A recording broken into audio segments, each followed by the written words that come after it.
let's dive straight into the heart of this video. Chances are you're infatuated with a girl and find yourself constantly consumed by thoughts of her. But what if you could flip the script and change her perspective? What if you could shift her mindset from merely responding to you sporadically to actively yearning for your attention, eagerly awaiting your response? Today, we'll unveil straightforward techniques that are so effective, you'll wonder why you hadn't tried them earlier. These strategies have been tested rigorously and proven to be successful across different age groups of women. However, exercise caution when employing them, as they wield significant power. Be prepared for the possibility that the person you once pursued may now be the one relentlessly pursuing you. We'll delve into the intricate workings of the female psyche and unveil precisely what will spark their curiosity, ensuring that you capture her full attention and fascination. Before we proceed, if you haven't already subscribed, I encourage you to do so and activate the notification bell to stay updated on future videos. If you find the subject matter of this video intriguing, please leave a comment with the number 0. Conversely, if you don't, please comment your opinions to let me know so I can make better videos in the future. Firstly, it's crucial to address a common oversight among men, which is the importance of emotional connection. Before unveiling the potent strategies, it's essential to grasp the concept of emotional connection and its significance for women. While men often prioritize practical and enjoyable aspects, such as seeking fun experiences, venturing out, and embarking on adventures, they may also perceive the need for substantial financial investment in dates. However, delving into the female psyche reveals that none of these factors hold as much weight for her. Instead, she values the emotional bond formed with someone, appreciating it even more than the experiences themselves.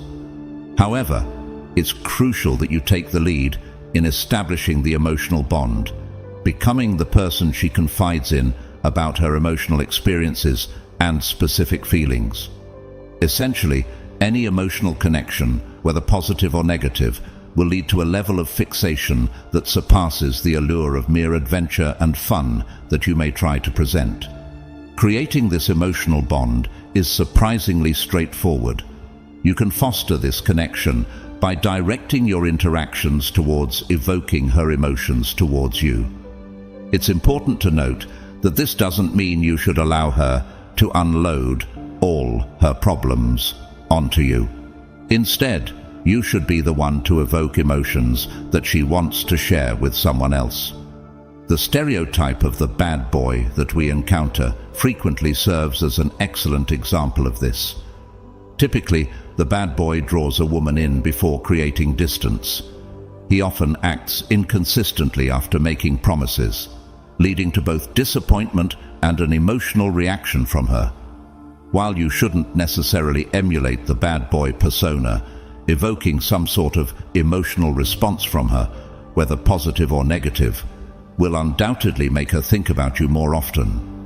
As we delve into this guide, it's essential to recognize that women are generally more emotionally attuned than men, and triggering emotional responses whenever possible is key. Number 1, mystery is the key.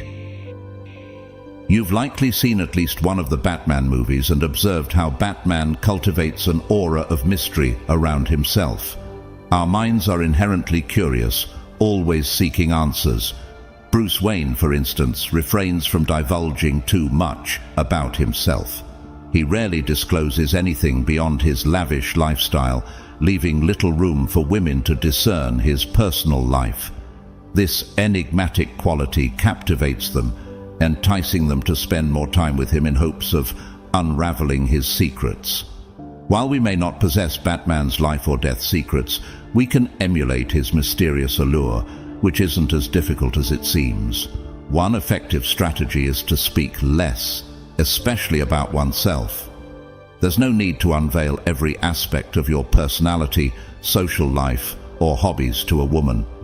If she's genuinely interested, she'll naturally inquire about these aspects. Maintaining an air of mystery and occasionally sharing tidbits of information will fuel her curiosity, compelling her to seek more encounters with you. This curiosity fosters a valuable connection between you both. Conversely, disclosing every detail about oneself can diminish attraction, allowing her to form premature judgments. By adopting a mysterious approach, you afford her the opportunity to truly understand your character over time. Even if you lack common ground, this air of mystery can inexplicably make you more appealing to her. Number 2. Shared interests foster both trust and attraction. It's crucial to recognize that maintaining a mysterious allure has its limits. Take Batman, for instance. While his enigmatic persona initially intrigues, prolonged mystery can lead to disinterest over time, diminishing mutual attraction. After establishing initial attraction, the objective shifts towards discovering shared interests and activities. These could encompass hobbies, aspirations, or dreams, fostering a sense of deep connection unique to your relationship. Once she perceives you as someone with whom she shares a profound connection, she'll naturally crave your company, actively seeking opportunities to be around you. To cultivate mutual interests, invest time in understanding her preferences and experiences, allowing you to identify areas of common ground. However, feigning shared interests will yield only temporary success. If genuine common ground is absent, it's best to disengage. Employing strategies like reverse psychology, such as withdrawing when her interest is at its peak, may prompt her to explore your interests, signaling a willingness to find mutual ground. Subsequently, when she associates these shared interests with you on an emotional level, she'll be consistently drawn to thoughts of you. Number 3. Be unpredictable. The prime allure of the strategies outlined in this guide lies in their element of unpredictability. This quality serves to maintain your appeal in her eyes throughout the relationship, ensuring that the connection remains vibrant and alive. Nonetheless, it's crucial to exercise restraint in the application of unpredictability, as excessive use may yield undesirable results. Contrary to the notion that stability and predictability are paramount, women often relish the thrill of adventure. While some argue in favor of stability, nothing quite compares to the excitement of an unexpected escapade that unfolds into a delightful experience. Importantly, unpredictability should not be misconstrued as a breach of trust or a source of doubt regarding reliability. Instead, it encompasses surprises and endeavors to maintain a positive atmosphere. For instance, you might surprise her by unexpectedly showing up at a club she frequents, or by dropping by her workplace with thoughtful gifts or simply your presence. This spontaneity keeps the thrill alive, especially since few men are willing to go the extra mile in such ways, giving you a distinctive advantage. In an era where social media and technology inundate us with constant stimulation, maintaining an engaging relationship can be challenging. However, embracing unpredictability and introducing pleasant surprises can disrupt the monotony imposed by modern technology. It's essential, though, to strike a balance and avoid overdoing it. Remember, less can often be more impactful. The element of unpredictability will keep her intrigued, pondering your next move and fostering a sense of anticipation. Interestingly, you may find that she too becomes unpredictable and surprises you, leading to heightened excitement and enjoyment. Remarkably, these simple yet effective techniques require neither immense wealth nor celebrity looks to execute successfully. By cultivating an aura of mystery and allowing her to delve deeper into uncovering your identity, you naturally draw her in. Once you've shared enough about yourself, you'll likely discover common ground and shared interests, solidifying your bond. Ultimately, maintaining an aura of unpredictability will continue to captivate her imagination, making you the most fascinating and unique person she's encountered. However, understanding women goes beyond these strategies, and navigating the complexities of the dating scene can be challenging. Explore more of our content to unravel the mysteries of female behavior. Explore our videos to learn 9 ways to identify insincerity behind seemingly genuine smiles. Among these is the caution against inconsistent narratives, a telltale sign of deception. Fake individuals often struggle to maintain consistency in their stories, constantly adjusting them to suit different situations or audiences. This inconsistency isn't just a harmless quirk. It's a calculated tactic aimed at manipulation or impressing others. Genuine individuals, in contrast, maintain consistency in their life narratives, with minor details occasionally forgotten, but the core storyline remaining unchanged over time. Fake individuals, however, find themselves entangled in a web of their own lies, leading to increasingly apparent discrepancies. This behavior can be particularly detrimental in both personal and professional settings. In personal relationships, inconsistent stories erode trust, making it challenging to build a solid foundation for the future. In professional environments, such inconsistencies create a toxic atmosphere where colleagues can't rely on each other, hindering productivity and decision-making processes. Spotting such individuals requires keen observation and a sharp memory for details. By carefully noting what someone says over time, inconsistencies in their stories can start to surface. This vigilance isn't about being overly suspicious, but rather about safeguarding oneself from potential manipulation or deceit. When confronted with conflicting narratives, it's crucial to probe further and seek clarification. Often, merely asking for additional details or explanations can unravel a false story, as the person may struggle to maintain their facade under scrutiny. Superficial connections merely scratch the surface, revealing shallow roots. Fake individuals prioritize breadth over depth in their relationships, seldom forming genuine bonds. They may boast a wide array of acquaintances, but possess few, if any, true friends.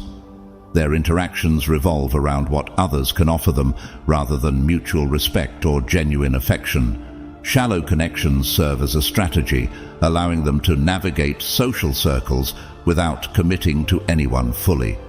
These superficial relationships lack depth and understanding, as fake people fail to invest the time and emotional energy needed for authentic connections. While they may know many people, their knowledge of others often remains superficial, limited to surface-level details such as names and job titles. Genuine sharing of personal struggles, deep conversations about aspirations, and sincere emotional support are conspicuously absent. Their relational approach is inherently self-serving, driven by what they can gain, whether it be social status, professional advantages, or other benefits. Constantly seeking the most advantageous associations, they flit from group to group, missing out on the richness of deep, meaningful relationships. The repercussions of such superficial connections can be profound. For those engaging with fake individuals, it can lead to feelings of exploitation or undervaluation. Conversely, for the fake individuals themselves, it can result in a solitary existence devoid of genuine companionship and support. Despite being surrounded by people, they lack authentic connections, leaving them feeling isolated and unfulfilled. To identify such superficiality, observe patterns in how individuals discuss their relationships. Do they primarily focus on what others can offer them? Do they frequently switch social circles? Such behavior manifests in both personal and professional settings. In personal relationships, excessive flattery may be used to manipulate or mask ulterior motives, while in professional contexts, it could serve to curry favor or deflect from inadequacies. The danger lies in the deceptive nature of this behavior, which can mislead and manipulate, overshadowing genuine talent and effort with empty words. Moreover, those prone to excessive flattery often struggle with authenticity in other aspects of their lives, viewing relationships as transactions rather than mutual connections. This transactional approach fosters a superficial social circle where individuals are valued for their utility rather than their intrinsic worth. To navigate through such deceit, it's vital to discern between genuine praise and flattery. Authentic compliments are usually specific, acknowledging real achievements or qualities without expecting anything in return.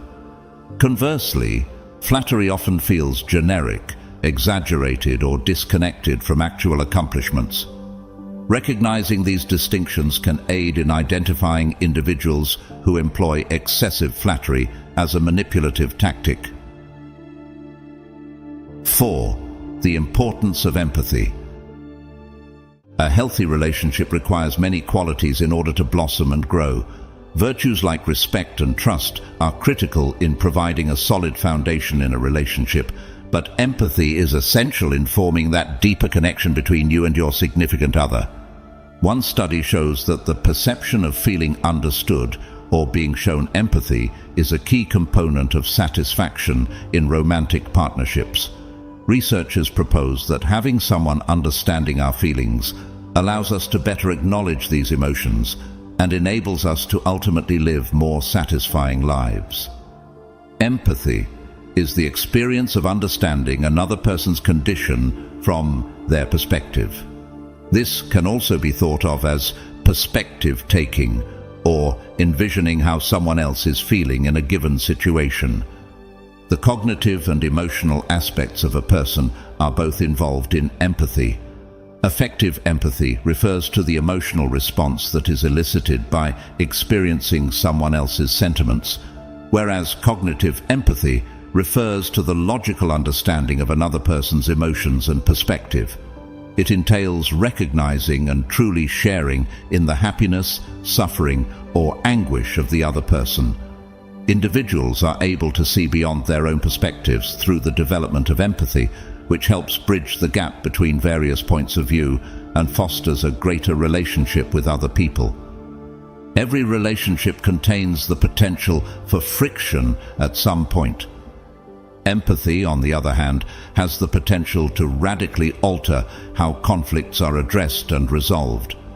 Instead of concentrating only on the disagreement at the surface level, empathetic partners make it their mission to comprehend the thoughts, feelings, and points of view that lie beneath the surface of the argument. Individuals can lessen defensiveness, create a place that is free from judgment, and encourage mutual understanding when they demonstrate empathy toward one another. This makes it possible to have meaningful discourse, to reach compromises, and to come up with solutions that go to the heart of the problems at hand. When there is contention in a relationship, empathy can serve as a bridge that helps bring about reconciliation, forgiveness, and progress for both parties. Empathy is essential to the development and upkeep of trust in a relationship, which is one of the most important components of any healthy interpersonal connection. When people in a relationship exercise empathy for one another, it helps to foster an environment of emotional safety and vulnerability, which in turn enables people to talk about their thoughts, feelings, and experiences. Over time, individuals develop trust in one another when they become aware that their spouse understands and supports them, and that they can depend on their partner to be there for them in times of need. Because empathy encourages emotional closeness, it paves the way for partners to connect with one another on a more profound level and develop a sense of safety within their relationship. Thus, show your empathy so she can see it. This will make you more valuable and qualified in her eyes. There's no need to show too much sympathy. Just a little sympathy is enough. Because girls are very sensitive, she can immediately see this plus point coming from you. 5. Manipulative behavior. Strings are indeed for puppets, not people. Fake individuals often resort to manipulation as a means to an end, showing little regard for the emotions or well-being of those they exploit. This manipulative conduct is a calculated tactic employed to exert control or influence over others to achieve personal objectives. Its manifestations are diverse, ranging from subtle emotional coercion to outright exploitation. Such behavior is inherently self-serving, displaying a callous indifference to the autonomy and welfare of others. Manipulators typically possess a profound understanding of human psychology, leveraging this insight to their advantage. They may deploy tactics such as guilt-tripping, charm, coercion, or deception to attain their desired outcomes. The insidious nature of manipulation often renders it imperceptible until considerable harm has been inflicted. Victims of manipulation frequently find themselves ensnared in a web of confusion, guilt, or misplaced responsibility for the manipulator's actions. In personal relationships, manipulative conduct can foster a toxic dynamic characterized by one party feeling perpetually pressured to meet the other's demands or expectations. This dynamic can erode self-esteem, precipitate anxiety, and engender emotional turmoil. In professional environments, it is imperative to identify and address manipulative behavior promptly to uphold healthy, respectful, and authentic relationships. By remaining vigilant to these tactics and implementing measures to safeguard oneself, individuals can cultivate connections rooted in mutual respect and genuine understanding, thereby circumventing the insidious influence of manipulation and deceit. 6. Frequent disappearance. When the going gets tough, the fake often get going, leaving behind a trail of broken trust and dashed expectations. It's a common phenomenon to notice individuals who seem to only surface during moments of prosperity, only to vanish into the shadows when faced with challenges. This pattern of frequent disappearance serves as a glaring indicator of fair-weather friends or colleagues, those who are content to revel in shared successes, but are conspicuously absent when adversity rears its head. The harm wrought by this behavior extends beyond mere absence. It inflicts a profound wound on the fabric of trust and reliability within relationships. Those who habitually disappear undermine the very foundation of trust upon which friendships, familial bonds, and professional alliances are built. Their absence leaves others feeling abandoned, unsupported, and betrayed, fostering a sense of disillusionment and emotional distress. In personal relationships, the realization that one's connection was contingent on favorable circumstances can evoke feelings of profound loneliness and betrayal. Professionally, the impact can be equally deleterious, disrupting team cohesion and impeding progress as these fair-weather individuals fail to contribute meaningfully during times of stress or challenge. The task of identifying such individuals demands a keen eye for patterns and a discerning spirit. It's not just a matter of recognizing who shows up during moments of success or celebration, but also of discerning who remains steadfast when confronted with adversity. True loyalty and reliability reveal themselves not in moments of ease, but in the crucible of hardship and trial. 7. Broken promises. A castle built on promises may seem grand and imposing from afar, but upon closer inspection its foundation proves to be nothing more than a mirage, dissipating like mist in the morning sun. Fake individuals, those who possess the art of making commitments with ease but lack the fortitude to uphold them, construct such castles on air. Their propensity to break promises serves as a critical indicator of a deeper issue, a deficiency in integrity and reliability. When one makes a promise, it is not merely a verbal contract, it is an implicit pledge of trust and assurance. However, when that promise is shattered, it becomes a testament to disrespect, not only towards the recipient but also towards oneself.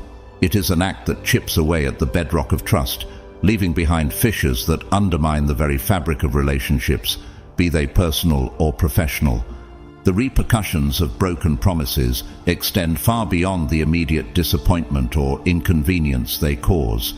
They sow seeds of doubt and skepticism, poisoning the wellspring of trust that nourishes healthy relationships. In personal realms, the fallout from broken promises can inflict profound emotional wounds, fostering an atmosphere of uncertainty and insecurity.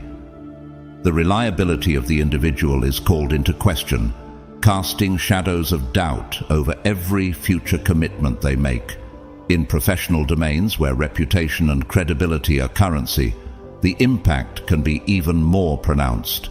A reputation tarnished by broken promises can spell the demise of career opportunities and erode the trust of colleagues and superiors alike.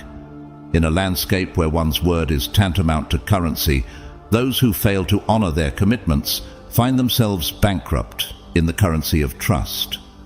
Navigating relationships with individuals prone to breaking promises requires a delicate balance of pragmatism and self-preservation. Setting clear expectations and boundaries serves as a bulwark against the tide of broken promises. By clearly articulating what is expected and holding individuals accountable for their commitments, one can create a framework that incentivizes reliability and discourages flakiness. However, it is also essential to temper expectations and not place undue reliance on the promises of those who have proven themselves unreliable. In the face of chronic unreliability, it becomes imperative to safeguard one's own interests and well-being. Relying solely on the promises of individuals with a track record of unreliability is akin to building a house upon shifting sands. It is a precarious endeavor destined for collapse. Instead, it behooves one to diversify their sources of support and to cultivate relationships with those who demonstrate consistency and trustworthiness. By surrounding oneself with individuals who value their word as much as their bond, one can weather the storms of uncertainty with greater resilience and fortitude. However, addressing the issue of broken promises is not solely the responsibility of the aggrieved party. It requires a concerted effort on the part of both parties involved to acknowledge the problem and work towards a resolution. For those prone to making commitments they cannot keep, it is an opportunity for introspection and self-improvement. It requires an honest examination of one's priorities and capabilities, as well as a willingness to confront uncomfortable truths. Only by acknowledging the impact of their actions and taking concrete steps to rectify their behavior can they hope to rebuild the trust they have eroded. Fake individuals, with their penchant for making commitments they cannot uphold, construct such castles on air only for them to crumble at the slightest breeze. The impact of broken promises reverberates far beyond the immediate disappointment they cause, eroding trust and damaging relationships in both personal and professional spheres.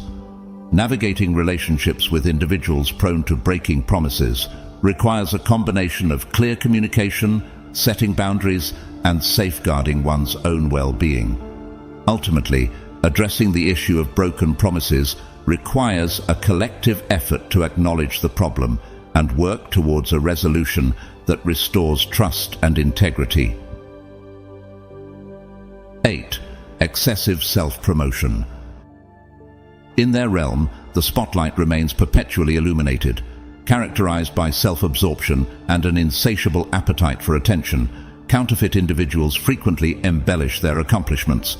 This overzealous self-promotion transcends mere confidence or a robust self-image. It speaks to a profound craving for validation and adulation. These individuals harbor an inflated perception of their own significance, convinced of their entitlement to unceasing acknowledgement and admiration. This conduct can prove disruptive in both personal and professional spheres. Within personal relationships, it can tilt the scales, eclipsing the needs and achievements of others. In professional settings, it fosters a toxic atmosphere wherein collaboration and teamwork suffer under the weight of one individual's relentless pursuit of distinction. Identifying excessive self-promotion entails observing how individuals portray themselves and their triumphs. Do they habitually dominate conversations with narratives of their exploits? Do they embellish or concoct details to present themselves as more accomplished or influential? Such recurrent patterns may signify a propensity towards self-promotion verging on falsity. 9. Unreliable instincts. Have faith in your intuition. Frequently, our instincts can detect insincerity before our rational mind can process it. This intuitive sense, often dubbed a gut feeling, serves as a valuable tool in discerning fake individuals. Our subconscious has the ability to pick up on subtle cues and incongruities that our conscious mind may overlook or explain away. Nevertheless, it's essential to recognize that instincts are not flawless. They can be swayed by our biases and previous experiences. Hence, while it's vital to heed your instincts, it's also crucial to complement them with logical thinking and careful observation. If your intuition signals that someone is disingenuous, take a step back and assess their behavior with objectivity. Seek out patterns and evidence that either support or counteract your intuition. Inexact instincts can mislead us, especially in intricate social scenarios where our biases and preconceptions wield significant influence. Fostering self-awareness and remaining mindful of these biases can refine our instincts, rendering them a more dependable compass in evaluating the genuineness of those around us. To sum up, while instincts serve as a valuable asset in identifying counterfeit individuals, it's essential to complement them with rational analysis and keen observation. Through this approach, we can cultivate a more precise and nuanced comprehension of the individuals we engage with, enabling us to forge deeper and more genuine connections as we navigate the intricacies of human interaction. Recognizing the indicators of inauthenticity holds paramount importance. The journey toward authentic connections is illuminated by awareness and discernment. We've delved into the subtle yet impactful traits that unveil the genuine nature of those in our midst. From inconsistencies in their narratives to the unreliability of their commitments. Each sign acts as a guiding marker on this path, but the quest doesn't conclude here. Our platform is dedicated to empowering you with insights and wisdom to enrich your understanding of human behavior and relationships. By subscribing, you become part of a community devoted to personal growth and genuine living. Let this video serve as a catalyst for your ongoing journey. If you found these insights beneficial, show your support by liking the video and subscribing to receive updates on further enlightening content. Share your experiences and thoughts in the comments section below. Your story might illuminate the path for someone else seeking clarity. Together, let's construct a realm where authenticity prevails and sincere connections prosper. Remember, your intuition serves as your compass, and your openness to learning unlocks the door to navigating the complexities of relationships. Like, subscribe, and embark on this continual voyage of discovery alongside us. Each click, each share, and each subscription aids us in reaching more individuals, disseminating knowledge capable of catalyzing transformative change. Thank you for tuning in, and recall, amidst a world veiled in facades, your authenticity stands as your greatest asset. Embrace it, nurture it, and witness your relationships flourish in the radiance of truth.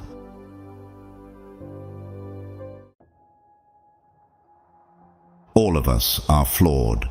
We all have our own little imperfections, limiting beliefs, biases, incorrect assumptions, rough edges and quirks that make us individuals and make us who we are. We're far from perfect, and we're far from a finished product, and that's okay. As most people develop over time, these rough edges get smoothed as we go through the world. Our perceptions get well-rounded by experience, and our ideas and beliefs are shaped by coming into contact with the realities of life. We all want these changes to be constructive, for us to become better people as we move forward through time. Stoicism is a school of ancient Greek philosophy that asks the question, how can we live a good life? More specifically, how can an individual like you and me achieve a state of being in which we flourish, which the Stoics called eudaimonia? Stoic philosophy is one of the few ancient schools of philosophy that people still apply to their day-to-day lives, standing the test of time that has eroded most other schools of thought from the same period. Its practicality and simplicity provide a perfect framework on which to build a resilient and constructive personal philosophy. And today we're going to use it as a guide to build that conscious path forward we spoke about earlier. Do you know what is the job of a philosopher? When the standards have been set, Epictetus said, the work of philosophy is just this, to examine and uphold the standards. But the work of a truly good person is in using those standards when they know them. Pretty straightforward then. Define your rules, live by them. But of course the Stoics were not quite so direct in practice. One Stoic, Chrysippus, supposedly wrote 500 lines a day, the vast majority of which are lost. The Stoics spoke, wrote, and debated, but nowhere did they put their commandments down in one place. Not at least in any form that survived.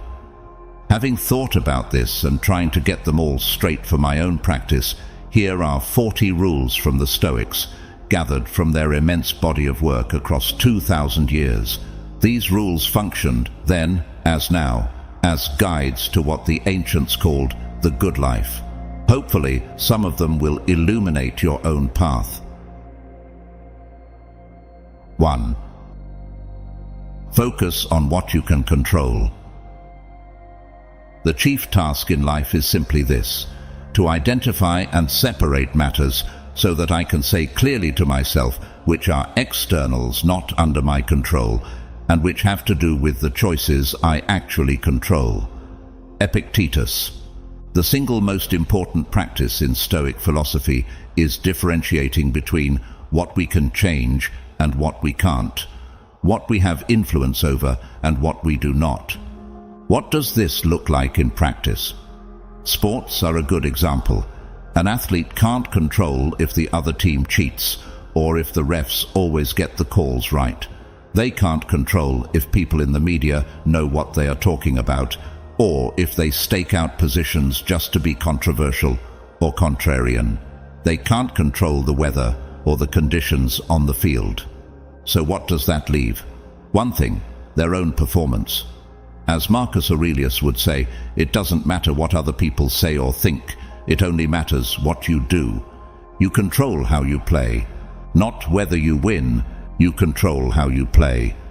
Not if people respect you, you control how you play. Not if the crowd cheers you on, you control how you play. That's it. Focus on what's in your control, nothing else. Put it into practice. Think for 5 minutes about your current problems and separate them into 2 categories. 1, what is in your control, and 2, what is out of your control. Now only focus on what's in your control. 2. You control how you respond to things. While we may not completely control some elements, we have varying degrees of influence. Stoicism encourages actively directing our time, energy, and resources onto anything within our influence, rather than dwelling on helplessness. For example, we cannot fully control whether it rains or not, but we have some influence on preparations for the weather. We can achieve better outcomes aligned with our values by leveraging these spheres where we have agency, however limited. 3. Ask yourself, is this essential? Ask yourself at every moment, is this necessary? Marcus Aurelius. Now, unlike any other moment in recent memory, we are being forced to reevaluate things. We're looking at our jobs, at our finances, at the places we live. We're looking at so many of the systems that have been set up, whether they're governmental, cultural, or familial. We're having to ask questions about why they are what they are and how they've held up under the immense pressure and stress of this global pandemic. You can imagine Marcus Aurelius doing a bit of this himself. He too experienced a plague and was forced to spend years far from Rome with the army. There, in his tent, he sat with his journal, the pages that would become meditations, and he had a conversation with himself. One of the best passages survives to us and is worth applying to our own lives right now under similar stress and uncertainty. Most of what we say and do is not essential, he writes. If you can eliminate it, you'll have more time and more tranquility. Ask yourself at every moment, is this necessary? There has never been a better time to go through your life, and ask yourself about all the things you do and say and think. Is this necessary? Is this essential? Why am I doing this? What would happen if I changed? These are the questions to ask yourself every day, every moment. How much or how little do you work? Where you live? What your marriage or your relationships look like? The political policies you support? What you spend money on? What your goals are? The way your schedule is arranged? The things taking up room in your junk drawer? Or the thoughts running through your head? Most of what we do is not essential. Most of it is instinctual, or it was foisted on us by someone else. Most of it isn't actually working for us. We might be better and happier if we changed. So remember Marcus's advice. If you seek tranquility, do less. Put it into practice. Take out a piece of paper and make 2 columns. On the left side, list out all of the things that are swirling in your mind and competing for your time and attention. On the right side, write, "It is necessary," or "It isn't necessary," next to each item on the list. Then cross out all the unnecessary items on the page and in your life. 4. Meditate on your mortality every day. This is our big mistake, to think we look forward toward death. Most of the death is already gone. Whatever time has passed is owned by death. Seneca. It's easy to see death as this thing that lies off in the distant future. Even those of us who choose not to live in denial of our mortality can be guilty of this.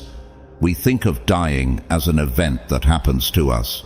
It's stationary, whatever date it will happen at, and we're moving towards it, slowly or quickly, depending on our age and health. Seneca felt that this was the wrong way to think about it, that it was a mistaken view that enabled many bad habits and much bad living.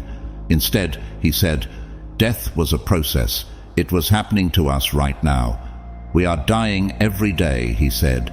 Even as you read this email, time is passing that you will never get back. That time, he said, belongs to death. Powerful, right? Death doesn't lie off in the distance. It's with us right now. It's the second hand on the clock. It's the setting sun. As the arrow of time moves, death follows, claiming every moment that has passed. What ought we do about it? The answer is live. Live while you can. Put nothing off. Leave nothing unfinished. Seize it while it still belongs to us. Memento mori. Put it into practice. Spend 5 minutes meditation on your mortality, on how brief your existence is. Then, as Marcus Aurelius would say, let the thought of your mortality determine everything you do and say and think. 5. Value time more than money possessions. Stoics train attention on making the most of the given moment rather than getting tied to past regrets or future fears. Unlearning habit loops that chain reactions between an unchangeable past and uncertain future. Bring awareness to the present. along with contemplative practices like negative visualization that reveal life's fragility, each moment becomes saturated with depth, meaning, and true fulfillment. 6. You are the product of your habits. Well-being is attained by little and little, and nevertheless is no little thing itself. Zeno. Seneca wrote a lot of letters to his friend Lucilius. We don't know a lot about Lucilius, only that he was from Pompeii. He was a Roman knight. He was the imperial procurator in Sicily, then its governor, and he owned a country villa in Ardea. For all his success, though, we get the sense that he struggled with many of the things we all struggle with: anxiety, distraction, fear, temptation, self-discipline. So it's good that he had a friend like Seneca, someone who cared about him, told him the truth and gave him advice. One of the best pieces of advice from Seneca was actually pretty simple. Each day, he told Lucilius, you should acquire something that will fortify you against poverty, against death, indeed against other misfortunes as well. 1 gain per day, that's it. This is the way to curb our procrastinating tendencies, remembering that incremental, consistent, humble, persistent work is the way to improvement. Your business, your book, your career, your body, it doesn't matter. You build them with little things day after day. Arnold Schwarzenegger is a filmmaker, entrepreneur, author, former governor, professional bodybuilder, and father of 5. He's also a fan of the Stoics and said in a video to people trying to stay strong and sane during the pandemic, just as long as you do something every day, that is the important thing. Whether it's from Seneca or Arnold, good advice is good advice and truth is truth. 1 thing a day adds up. 1 step at a time is all it takes. You just got to get 1 small win, and the sooner you start, the better you'll feel and be. Put it into practice. Pick a project you are either currently working on or want to get started. What is the smallest step you can take to move that project forward, to complete that step? 7. Remember, you have the power to have no opinion. At its core, Stoicism teaches the importance of focusing on what is within our control and accepting what is not. In this vein, having no opinion can be seen as a practice of detachment rather than ignorance or apathy. By recognizing that external events are beyond our control, Stoicism encourages individuals to cultivate inner tranquility and resilience. In essence, having no opinion can be interpreted as a conscious choice to refrain from being emotionally invested in matters that are outside of one's influence. This doesn't imply passivity, but rather a deliberate decision to conserve mental energy and maintain equanimity in the face of life's uncertainties. 8. Own the morning. At dawn, when you have trouble getting out of bed, tell yourself, I have to go to work. As a human being, I'm going to do what I was born for. Or is this what I was created for? To huddle under the blankets and stay warm. Marcus Aurelius. One of the most relatable moments in Marcus Aurelius's meditations is the argument Marcus Aurelius has with himself in the opening of Book 5. It's clearly an argument he's had with himself many times, on many mornings, as have many of us. He knows he has to get out of bed, but so desperately wants to remain under the warm covers. It's relatable, but it's also impressive. Marcus didn't actually have to get out of bed. He didn't really have to do anything. One of his predecessors, Tiberius, basically abandoned the throne for an exotic island. Marcus's adopted great-grandfather Hadrian hardly spent any time in Rome at all. The emperor had all sorts of prerogatives, and here Marcus was insisting that he rise early and get to work. Why? It's because Marcus knew that winning the morning was key to winning the day and winning at life. He wouldn't have heard the expression that the early bird gets the worm, but he was well aware that a day well begun is half done. But it begs the question, what does winning the morning look like? What should one do after they wake up early? From the Stoics, we glean 3 habits that make the morning a success. Journal, take a walk, do deep work.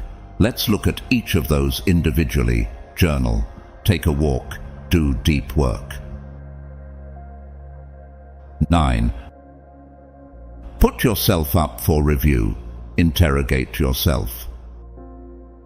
Putting oneself up for review or interrogating oneself through the lens of Stoicism involves a deep introspection aimed at understanding one's thoughts, actions and emotions in alignment with Stoic principles. This process involves rigorous self-examination to cultivate self-awareness, identify areas for improvement, and strengthen one's resilience and virtue. Firstly, a Stoic interrogation involves questioning one's judgments and reactions to external events. Instead of allowing emotions to dictate responses, one evaluates whether their reactions are by reason and virtue. For instance, rather than succumbing to anger or frustration when faced with adversity, Stoicism prompts individuals to assess whether their response is guided by wisdom, courage, justice, and temperance. Secondly, self-interrogation in Stoicism involves scrutinizing one's desires and attachments. By examining desires through the lens of Stoic teachings, individuals can discern between what is within their control and what is not. This enables them to detach from fleeting pleasures and external outcomes, focusing instead on cultivating inner tranquility and moral excellence. Furthermore, Stoic self-interrogation encourages individuals to reflect on their character and moral integrity. By assessing their actions against Stoic virtues, individuals can strive for greater alignment with principles such as honesty, integrity, and kindness. 10. Don't suffer imagined troubles. We suffer more from imagination than from reality. Seneca. What are you worried about right now? Your job? Your family? Your future? Your health? You're not crazy to worry. Bad things could happen related to any of them. A car accident, an economic downturn, a surprise diagnosis. But let's go backward in time. A month, a year, 5 years ago. What were you worried about then? Mostly the same things, right? And how many of those worries came to pass? As Mark Twain quipped, I am an old man and have known a great many troubles, but most of them never happened. And even the ones that did come to pass, the worrying didn't help stop it, right? It was Seneca who put the best one-liner to this feeling. We are more often frightened than hurt, and we suffer more from imagination than from reality. So, what I advise you to do is, Seneca continued, do not be unhappy before the crisis comes. We are in the habit of exaggerating, or imagining, or anticipating sorrow. Don't anticipate sorrow. Don't let anxiety and worry get the best of you. Don't let your worries grow out of proportion to what might happen. Don't let imagination overtake reality. Put it into practice. Next time you are feeling stressed or anxious, remind yourself, stay in the present. Focus on what you can control. 11. Try to see the good in people. When we make a conscious effort to see the positive qualities in others, we cultivate a more compassionate and inclusive worldview. Seeking the good in people promotes empathy by encouraging us to consider their perspectives, experiences, and intentions. Rather than rushing to judgment or focusing solely on flaws, we approach others with openness and curiosity, recognizing the inherent dignity and complexity of each individual. Embracing this perspective nurtures trust and strengthens relationships. By acknowledging and appreciating the strengths and virtues of others, we build mutual respect and goodwill. This fosters a supportive and collaborative environment where people feel valued and understood, enhancing communication and cooperation. Furthermore, seeing the good in people contributes to personal well-being and happiness. When we focus on positive aspects, we cultivate a mindset of gratitude and optimism, which enhances our overall outlook on life. Additionally, acknowledging the good in others can inspire us to cultivate similar virtues within ourselves, promoting personal growth and moral development. 12. Never be overheard complaining, even to yourself. Don't be overheard complaining, not even to yourself. Marcus Aurelius, 8.9. Complaining is easy. It's as natural to us as breathing. Complaining is describing something, an event, an experience, a person, negatively without any indication of the next steps or plans to fix the problem. It requires little thinking and zero action. Whether it be damning God, the government, the universe, faulty technology, slow Wi-Fi, the authorities, or traffic, anyone can find something to complain about. But what good has complaining ever done anyone in the long run? Sure, shaking your fist at the sky and venting your frustrations can feel liberating at the moment, but has it ever changed your circumstances for the better, solved your problems, or made you happier? We're willing to bet the answer is no. So, how should we respond to the events and the people tempting us to express our frustrations? Here is what the Stoics say on the matter. 13. 2 ears, 1 mouth, for a reason. Zeno. The imagery of having 2 ears and 1 mouth suggests that we should listen twice as much as we speak. Listening attentively allows us to understand others' perspectives, experiences, and emotions. It fosters genuine connections and meaningful interactions by demonstrating respect and validation for the thoughts and feelings of others. Moreover, listening enables us to learn and grow. By actively engaging with different viewpoints and experiences, we expand our understanding of the world and enrich our perspectives. This promotes empathy, tolerance, and open-mindedness, fostering a culture of inclusivity and mutual respect. Furthermore, the aphorism encourages self-reflection and introspection. By prioritizing listening over speaking, we cultivate humility and self-awareness.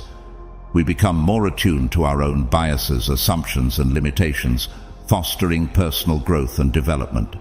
In essence, Zeno's wisdom reminds us of the transformative power of listening. By embracing the practice of attentive listening, we nurture deeper connections, broaden our horizons, and cultivate a more compassionate and understanding society. 14. There is always something you can do. The idea that there is always something you can do embodies this fundamental Stoic principle. Regardless of the circumstances we encounter, Stoicism teaches that we retain agency over our thoughts, actions, and attitudes. While we may not have control over external events or outcomes, we possess the power to choose our responses and behaviors. This perspective encourages proactive problem-solving, resilience, and perseverance. Instead of succumbing to despair or resignation, Stoicism urges us to seek out actionable steps, no matter how small, that align with our values and goals. Whether it involves adapting our mindset, seeking support, or taking practical measures, there is always some course of action available to us. By embracing this Stoic mindset, we cultivate a sense of empowerment, purpose, and inner strength, enabling us to navigate life's challenges with courage and integrity. 15. Don't compare yourself to others. Comparing oneself to others is a common habit deeply ingrained in human nature, often fueled by societal pressures, social media, and personal insecurities. However, adopting the mindset of not comparing oneself to others can be liberating and conducive to personal growth and well-being. Firstly, when we refrain from comparing ourselves to others, we acknowledge and embrace our unique individuality. Each person has their strengths, weaknesses, experiences, and journey in life. Recognizing this diversity allows us to appreciate our path and accomplishments without feeling diminished by the achievements of others. Moreover, avoiding comparison fosters a mindset of self-compassion and acceptance. Constantly measuring ourselves against others can lead to feelings of inadequacy, jealousy, and low self-esteem. By focusing inward and practicing self-acceptance, we cultivate a sense of worthiness and contentment rooted in our intrinsic value rather than external validation. Furthermore, refraining from comparison promotes authentic self-development. Instead of striving to meet arbitrary standards set by others, we can direct our energy towards pursuing goals and aspirations that align with our values and aspirations. This empowers us to cultivate our unique talents, pursue meaningful endeavors, and realize our full potential. 16. Speak with the dead. The founder of Stoicism, Zeno, was a young man when he was given a cryptic piece of advice. To live the best life, the oracle told Zeno, you should have conversations with the dead. What does that mean? Like with ghosts and goblins? Go spend time chatting in a cemetery? No, of course not. The oracle was talking about reading, because it's through books that we really talk to people who are no longer with us.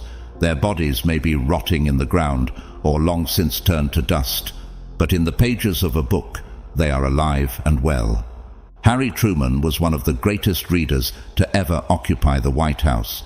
As a friend observed to Harry, history was the men who made it, and he spoke of Marcus Aurelius or Henry of Navarre or old Tom Jefferson or old Andy Jackson as if they were friends and neighbors with whom he had only recently discussed the affairs of the day, their day.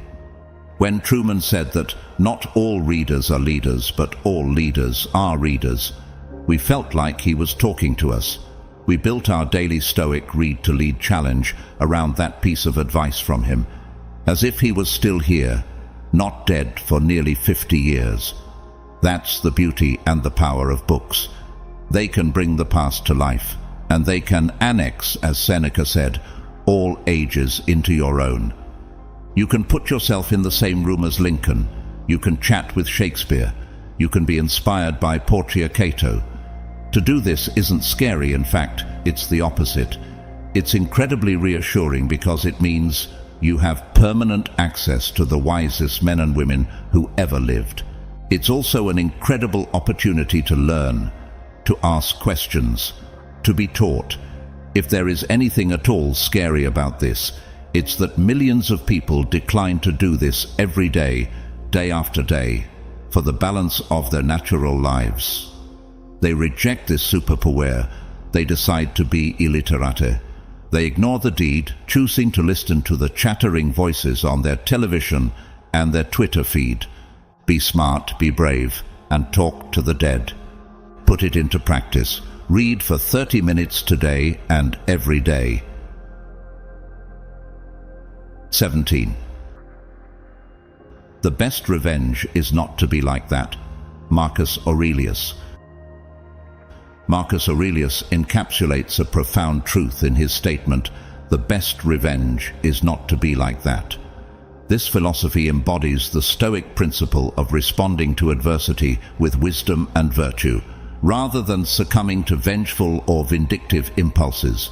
Instead of seeking retribution or harboring resentment towards those who wrong us, Aurelius advocates for a higher path of integrity, compassion, and self-mastery. By refusing to stoop to the level of those who have harmed us, we transcend the cycle of negativity and preserve our own moral integrity. This approach reflects a deep understanding of the destructive nature of revenge, which often perpetuates further harm and suffering. Instead, Aurelius invites us to rise above petty grievances and cultivate inner peace and resilience. By embodying the virtues of forgiveness, empathy, and inner strength, we not only liberate ourselves from the burden of bitterness, but also inspire others to follow a path of dignity and grace. 18. Be strict with yourself and tolerant of others. Be tolerant with others and strict with yourself. Marcus Aurelius. Cato hated excess. He hated finery. He hated luxury. He thought to indulge in such things as weakness and stupidity. And so, what did Cato think of his brother, who was far less strict about these things? He loved him. In fact, he worshipped him. It's important to remember that the Stoic had strict standards. We have strong opinions on what's right and what isn't. But, and this is a big but, we have to be understanding and forgiving of those who have been, as Marcus Aurelius writes, cut off from the truth. This observation from Marcus Aurelius's most thoughtful biography by Ernest Renan explains the right way to do it. The consequence of austere philosophy might have produced stiffness and severity, but here it was that the rare goodness of the nature of Marcus Aurelius shone out in all its brilliancy. His severity was confined only to himself. That's exactly the key. Your standards are for you. Marcus's rule was to be strict with yourself and tolerant of others. That's the line that Cato walked with his brother. That's what we have to figure out with the folks who, in today's world, live in a very unstoic way.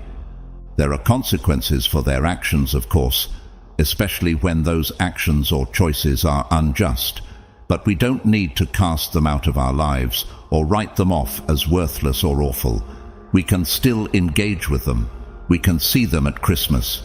We can let them into our lives in a way that is safe or respectful of our boundaries. We can accept that people can see things in a different way and let them live as they wish. Again, so long as those choices aren't hurting other people. We can, to borrow an old expression, hate the sin while still loving the sinner. Because what they do and how they act is not up to us.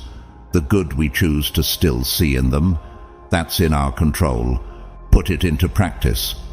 Next time you find yourself feeling disappointed with someone or on the verge of judging someone, stop yourself and instead look for the good in them. 19. Don't let your emotions control you. Remember earlier when we talked about the things that we can and can't control? The long and short of it is that we can't control external events. We can only control our thoughts, actions, words, beliefs, opinions, impressions, etc. We often think of our emotions as something that happens to us, but the truth is that our emotions come from within. Both happiness and unhappiness depend on perception. Marcus Aurelius. This means that we can control our emotions. For the record, this doesn't mean suppressing your emotions and pretending they don't exist. But we can become self-aware. We can recognize that our emotions are internal and not external. Our anger and annoyance are more detrimental to us than the things themselves which anger or annoy us. Marcus Aurelius. We can recognize that our emotions and what our emotions lead us to say and do are often more harmful to us, as Marcus Aurelius points out, than the event that actually made us emotional in the first place. Any person capable of angering you becomes your master. Epictetus. When you have an emotional reaction to what someone else says and has done, you're letting them control you.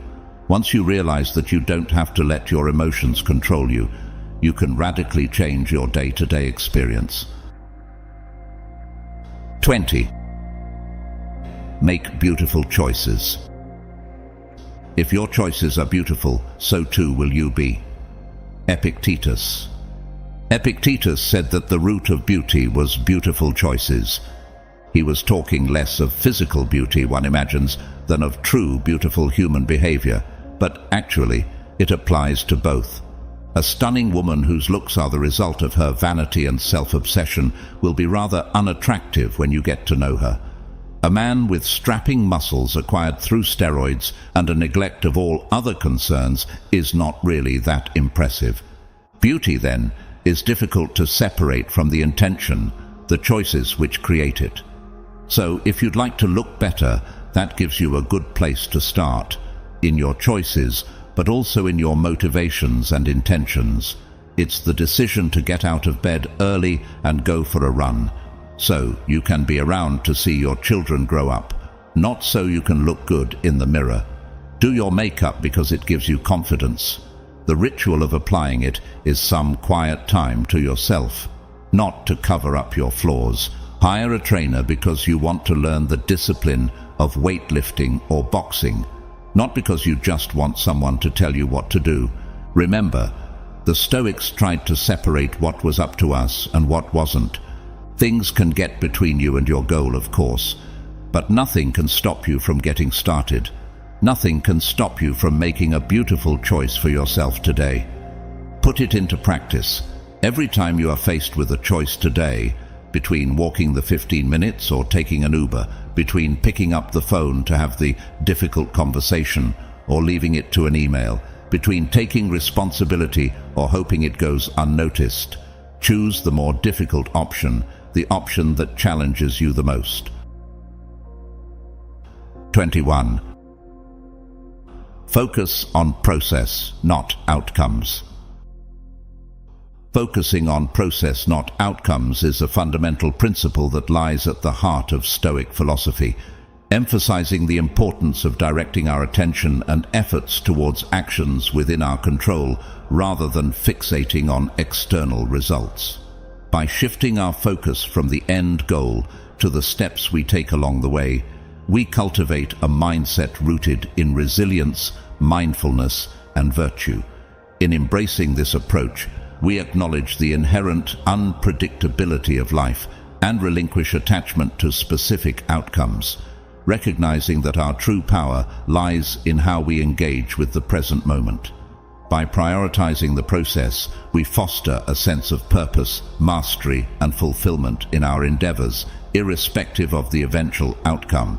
This Stoic mindset encourages perseverance in the face of obstacles, resilience in times of adversity, and a deeper appreciation for the journey itself. Ultimately, by embracing the process with intention and integrity, we not only enhance our chances of success, but also cultivate a sense of inner peace and contentment that transcends external circumstances. 22. Turn obstacles upside down. Our inward power, when it obeys nature, reacts to events by accommodating itself to what it faces, to what is possible. It needs no specific material. It pursues its own aims as circumstances allow. It turns obstacles into fuel. As a fire overwhelms what would have quenched a lamp, what's thrown on top of the conflagration is absorbed, consumed by it, and makes it burn still higher. Marcus Aurelius. One way to go through life is to turn away from the things that are hard. You can close your eyes and ears to what is unpleasant.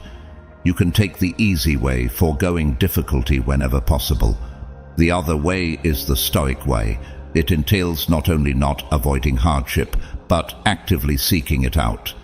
In the novel Memoirs of Hadrian, Marguerite Yourcenar has Hadrian write to young Marcus Aurelius about his philosophy for learning and benefiting from all of life's adversity and unpleasantness. Whenever an object repelled me, he says, I made it a subject of study, ingeniously compelling myself to extract from it a motive for enjoyment. If faced with something unforeseen or near cause for despair, like an ambush or a storm at sea, after all, measures for the safety of others had been taken. I strove to welcome this hazard, to rejoice in whatever it brought me of the new and unexpected. And thus, without shock, the ambush or the tempest was incorporated into my plans or my thoughts. Even in the throes of my worst disaster, I've seen a moment when sheer exhaustion reduced some part of the horror of the experience, and when I made the defeat a thing of my own in being willing to accept it. Of course, this is fiction, so Hadrian never said such a thing, but clearly somebody taught Marcus a lesson along those lines, because Meditations is filled with similar passages. Marcus writes about how a fire turns everything that is thrown into it into flame. He says that obstacles are actually fuel. The impediment to action advances action, he writes. What stands in the way becomes the way. It's a beautiful way to approach the world, and ultimately the only one suited for our unpredictable and stressful times. Take someone like Laura Ingalls Wilder, who had a hardscrabble existence. From the Kansas prairies to the backwoods of Florida, she and her family eked out a life in some of the most unforgiving environments on the planet. She endured and eventually thrived, despite this due primarily to her Stoic optimism. There is good in everything, she later wrote, if only we look for it. To avoid difficulty would mean a complete retreat from life. It would mean hiding in ignorance. Worse, this would make you dreadfully vulnerable to crisis if it did ever find you. Instead, we must strive, as Hadrian said, to welcome hazards. We can rejoice in the unexpected and even turn failure into something by deciding to own it. We can learn from unpleasantness and even soften our aversions.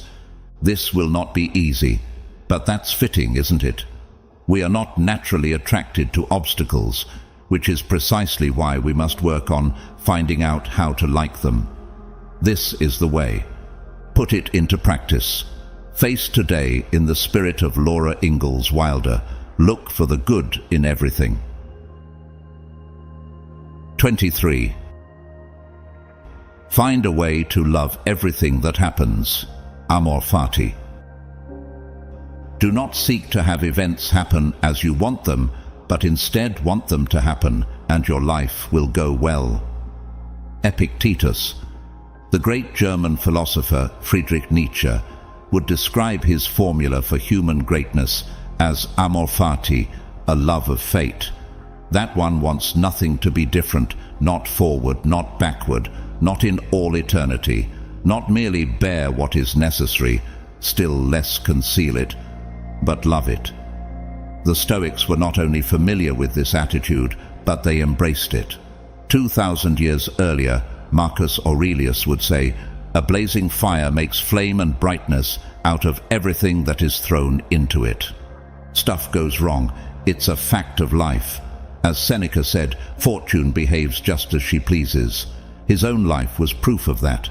A health flare-up disrupted his career. An emperor exiled him. He clawed his way back, only to have it happen again. Nearly all of this was out of Seneca's control. The only part that was up to him was how he chose to see these events and what he chose to do with them. He chose to see them as a good thing. He chose to use them. He chose to dye these events with his own color. Jocko Willink, in his famous viral speech, explains how we do this, how we can see everything that happens to us as good. Oh, the mission got cancelled. Good. We can focus on another one. Didn't get the new high-speed gear we wanted. Good. We can keep it simple. Didn't get promoted. Good. More time to get better. Didn't get funded. Good. We own more of the company. Didn't get the job you wanted. Good. Go out, gain more experience, and build a better resume. Got injured? Good. Needed a break from training. Did you get tapped out? Good. It's better to tap out in training than tap out on the street. Got beat? Good. We learned. Unexpected problems? Good. We have to figure out solutions.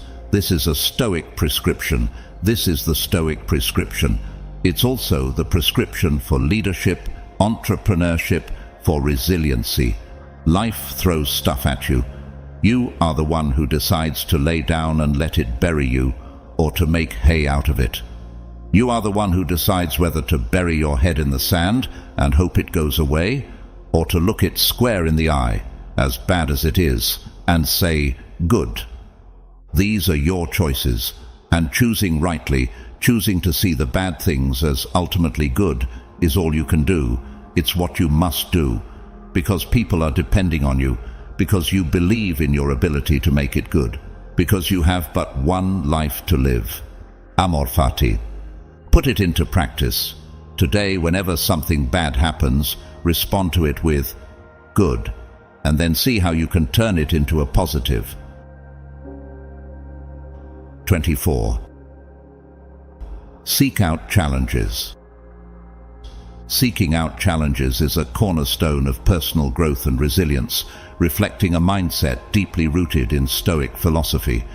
Rather than avoiding difficulty or discomfort, embracing challenges allows individuals to confront their limitations, expand their capabilities, and cultivate inner strength.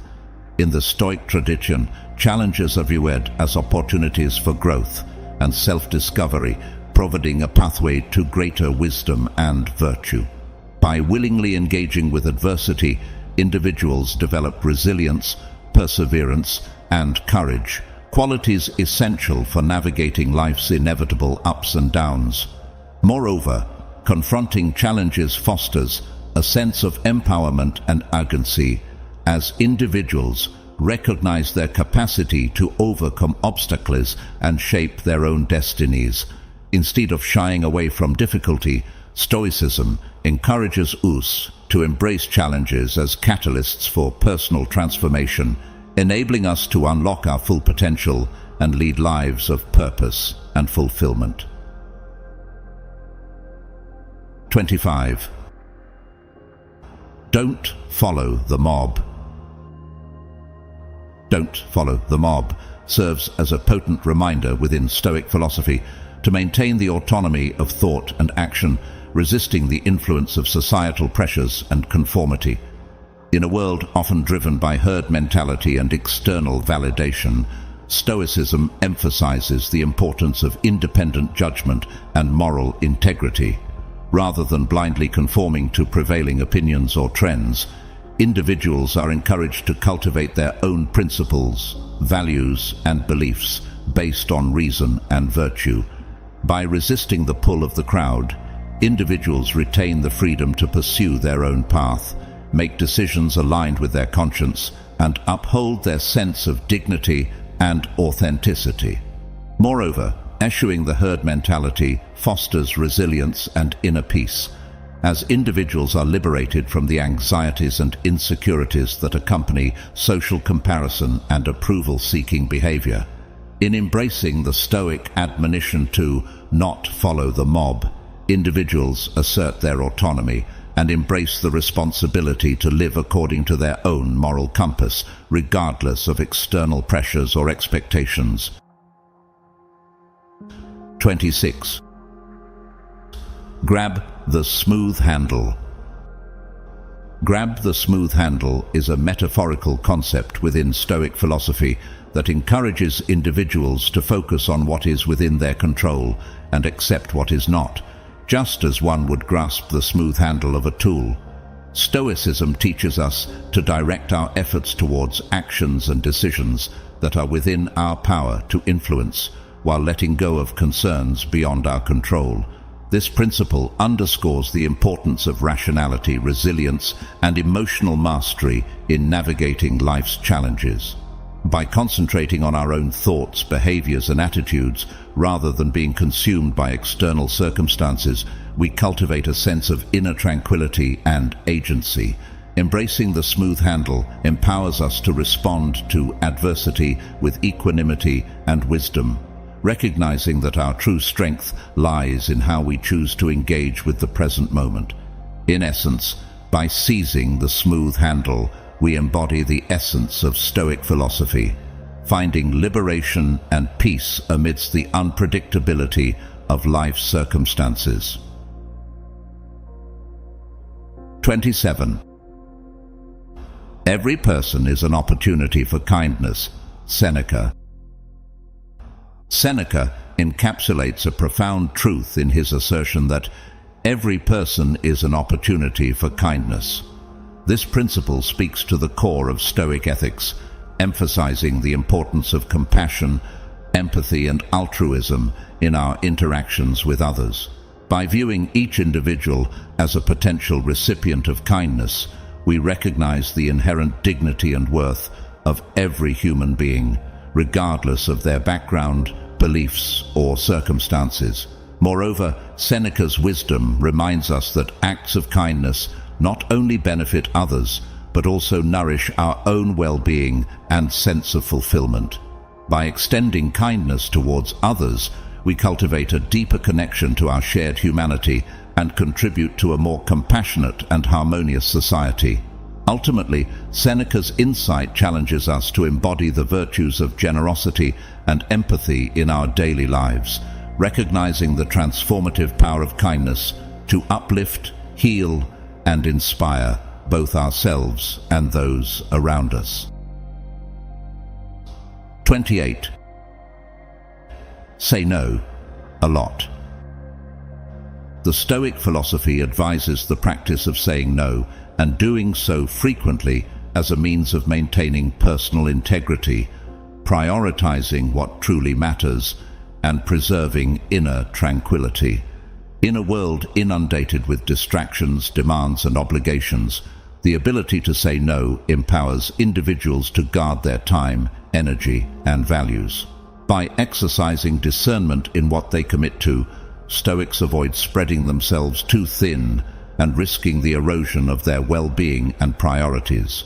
Saying no liberates individuals from the tyranny of people-pleasing and the fear of disappointing others, enabling them to live in alignment with their true selves and principles. Moreover, the practice of saying no fosters self-respect, self-care, and authenticity as individuals honor their boundaries and assert their autonomy in choosing how to invest their resources. Embracing the Stoic injunction to say no liberally is not an act of selfishness, but rather an affirmation of one's values, autonomy, and commitment to leading a life of meaning and purpose. 29. Don't be afraid to ask for help. Don't be afraid to ask for help is a principle deeply rooted in Stoic philosophy, emphasizing the importance of humility, interdependence, and resilience in navigating life's challenges. Contrary to the notion of self-sufficiency promoted by some schools of thought, Stoicism acknowledges the inherent limitations of individual agency and encourages individuals to recognize when assistance is needed. Asking for help is not a sign of weakness, but rather a demonstration of courage and wisdom, acknowledging one's own vulnerabilities and limitations. In seeking support from others, individuals cultivate a sense of community, connection, and mutual aid, strengthening social bonds and fostering a spirit of cooperation. Moreover, asking for help promotes personal growth and learning, as it provides opportunities for receiving guidance, feedback, and perspective from others. By embracing vulnerability and reaching out for assistance when necessary, individuals demonstrate a willingness to learn, adapt, and persevere in the face of adversity. In essence, the Stoic principle of not being afraid to ask for help invites individuals to transcend the illusion of self-sufficiency and embrace the power of collaboration, empathy, and solidarity in navigating life's journey. It is a reminder that strength lies not in isolation, but in our ability to lean on one another for support, encouragement, and guidance as we strive to live virtuous and fulfilling lives. 30. What's bad for the hive is bad for the bee. Marcus Aurelius. Marcus Aurelius's aphorism, "What's bad for the hive is bad for the bee," encapsulates a profound insight into the interconnectedness of individuals and society within Stoic philosophy. This principle underscores the idea that the well-being of the collective is inseparable from the well-being of its individual members. Just as a healthy hive supports the flourishing of its individual bees, so too does a flourishing society contribute to the fulfillment and flourishing of its citizens. Aurelius reminds us that our actions, choices, and attitudes have ripple effects that extend beyond ourselves, influencing the broader community and environment in which we live. Thus, to pursue selfish interests or engage in harmful behavior not only undermines the common good, but ultimately diminishes one's own well-being and sense of virtue. By recognizing our interconnectedness and acting with consideration for the greater good, we cultivate a sense of responsibility, empathy, and solidarity toward others. In embracing this principle, individuals contribute to the creation of a more just, compassionate, and harmonious society, where the welfare of all members is valued and upheld. Ultimately, Aurelius's wisdom challenges us to transcend narrow self-interest and strive for a higher ideal of communal flourishing, recognizing that our own happiness and fulfillment are intricately bound up with the welfare of others. 31. Don't judge other people. The Stoic philosophy admonishes the act of judging others, emphasizing instead the virtues of empathy, understanding, and acceptance. To judge others is to engage in an exercise of arrogance, presuming superiority or moral authority over them. Stoicism teaches that each individual is on their own journey, facing their own struggles and possessing their own unique perspective. By refraining from judgment, we honor the inherent dignity and complexity of every human being. Moreover, Stoicism recognizes the fallibility of human perception and the limitations of our understanding. What may appear as flaws or shortcomings in others may be the result of circumstances, upbringing, or experiences beyond their control. Instead of casting judgment, Stoicism encourages us to cultivate compassion and empathy, seeking to understand the motivations and challenges of others. In doing so, we foster connection, promote harmony, and cultivate a spirit of goodwill towards our fellow beings. By embracing the Stoic injunction to refrain from judgment, we not only free ourselves from the burden of negativity and prejudice, but also contribute to the creation of a more compassionate and understanding society. Ultimately, the practice of non-judgment aligns with the Stoic ideal of living in accordance with nature, recognizing the inherent worth and interconnectedness of all living beings. 32. Forgive, forgive, forgive. Stoicism calls for forgiveness. Remind yourself of the ignorance of the wrongdoers. They don't do wrong on purpose. What they do seems to be the right thing in their situation. Therefore, we should not blame people, even if they treat us rudely and unfairly. They don't do those things on purpose. As Socrates said, nobody does wrong willingly. We must be patient with these people. It's our special privilege, says Marcus, to love even those who stumble. Be forgiving, even if others aren't. You lead by example, knowing that they don't see what you see. In a sense, the Stoics view stumbling people as misguided and lacking in wisdom, more like children than malicious people. So, who are we to blame them? The only appropriate response is compassion and forgiveness. Don't wish for people not to do wrong, rather wish for the strength to be tolerant and forgiving. Wherever there is a human being, there is an opportunity for kindness, says Seneca. If you want to be your best, kindness is a great value to develop, and nothing can hinder you from being kind. It's always possible. Kindness is invincible, says Marcus, as long as it's sincere. For what can even the most malicious person do if you keep showing kindness? Most rudeness, meanness, and cruelty are a mask for deep-seated weakness, says Ryan Holiday. Kindness in these situations is only possible for people of great strength. Show your strength. Freely forgive the wrongs of others and be kind. 33. Journal. A Stoic journal serves as a powerful tool for personal growth, self-reflection, and mindfulness in alignment with Stoic philosophy. This journaling practice involves recording daily thoughts, experiences, and reflections through the lens of Stoic principles such as virtue, resilience, and acceptance. By committing thoughts to paper, individuals gain clarity, insight, and perspective on their emotions and reactions to external events. Moreover, a Stoic journal encourages the cultivation of gratitude, resilience, and inner peace by focusing on what is within one's control and letting go of what is not. It serves as a repository for lessons learned, goals set, and progress made on the journey towards wisdom and self-improvement. Through regular journaling, individuals deepen their understanding of Stoic teachings and integrate them into their daily lives, fostering greater resilience, tranquility, and well-being. Ultimately, a Stoic journal becomes a sacred space for introspection, growth, and transformation, guiding individuals toward a more meaningful and fulfilling existence. 34. Prepare for life's inevitable setbacks. Premeditatio malorum.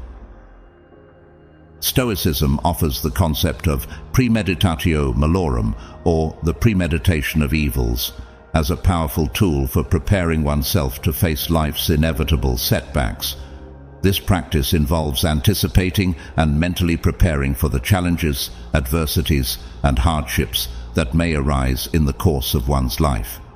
Rather than being caught off guard or overwhelmed by unexpected difficulties, premeditatio malorum encourages individuals to cultivate resilience, equanimity, and fortitude in the face of adversity. By mentally rehearsing potential hardships, individuals develop a sense of emotional resilience and psychological preparedness, enabling them to respond to setbacks with clarity, composure, and strength.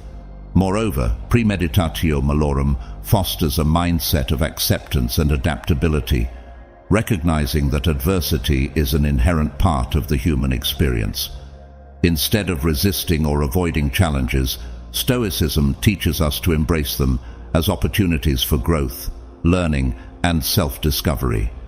In embracing the practice of premeditatio malorum, individuals cultivate a sense of inner peace and empowerment, knowing that they have the strength and resilience to weather life's storms and emerge stronger on the other side.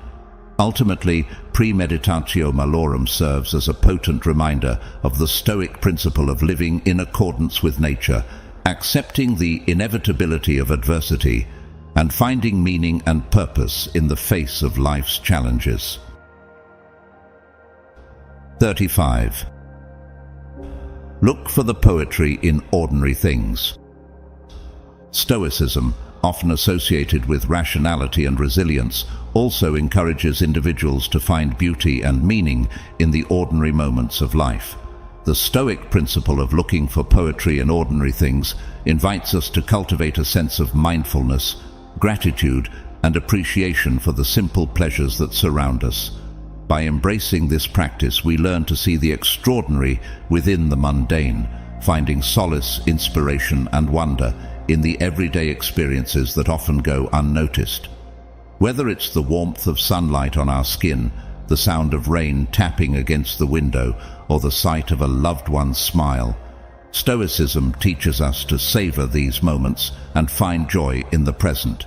In doing so, we cultivate a deeper connection to the world around us and foster a sense of contentment and fulfillment that transcends material wealth or external achievements. Moreover, by seeking out the poetry in ordinary things, we cultivate a mindset of resilience and perspective, recognizing that beauty and meaning can be found even in the midst of adversity or hardship.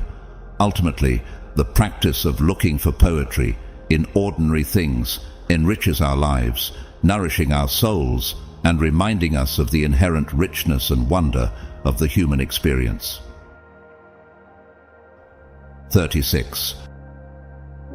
To do wrong to one is to do wrong to yourself. Sympathetic. To do wrong to one is to do wrong to yourself encapsulates the concept of sympatheia within Stoic philosophy, highlighting the interconnectedness and interdependence of all beings. This principle teaches us that harming others ultimately harms ourselves, as we are all part of the same cosmic web of existence. When we inflict harm or injustice upon another individual, we disrupt the harmony of the universe and diminish our own moral integrity. Sympathetic calls upon us to cultivate empathy, compassion, and altruism towards others, recognizing their inherent worth and dignity as fellow beings. By treating others with kindness, respect, and fairness, We not only uphold our own moral principles, but also contribute to the well-being and flourishing of the collective. In embracing the principle of sympathy, Stoicism offers a profound reminder of our interconnectedness and shared humanity, guiding us towards a life of virtue, harmony, and mutual respect. 37. Accept success without arrogance and handle failure with indifference. To accept it without arrogance, to let it go with indifference. Marcus Aurelius. Marcus Aurelius had an interesting metaphor. He believed that a man, an emperor, a soldier, everyone, was like a rock. Throw the rock up in the air, he said, and it loses nothing by coming down and gains nothing by going up. The rock stays the same. We can imagine his own life mirroring this analogy. He was an ordinary man plucked by Hadrian to become emperor, yet he could have been equally dethroned at any moment as well, and late in his reign nearly was. Did this change who Marcus was? Did it mean he was better or worse than other people? No, he was still the same rock. And so are you. Whether you have a day that begins with a promotion or ends with a firing, you're the same. Whether you win the lottery or file for bankruptcy, whether you address a crowd of thousands or have trouble getting your calls returned. The question is how we're going to respond to these swings of fate, if we can follow the lines of Kipling's classic poem, If you can meet with triumph and disaster, and treat those two impostors just the same, you're the same. Success or failure, highs and lows, they don't change you. They are outside you. These are different. You stay the same. Put it into practice. Greet anything and everything that life throws at you today, the highs and the lows, the same way. Put it into practice. Greet anything and everything that life throws at you today, the highs and the lows, the same way. 38. Courage, temperance, justice, wisdom, always. Courage, temperance, justice, wisdom, always encapsulates the core virtues upheld by Stoic philosophy as guiding principles for living a life of integrity, resilience, and wisdom. These virtues serve as the foundation of Stoic ethics, providing a framework for ethical decision-making and moral conduct.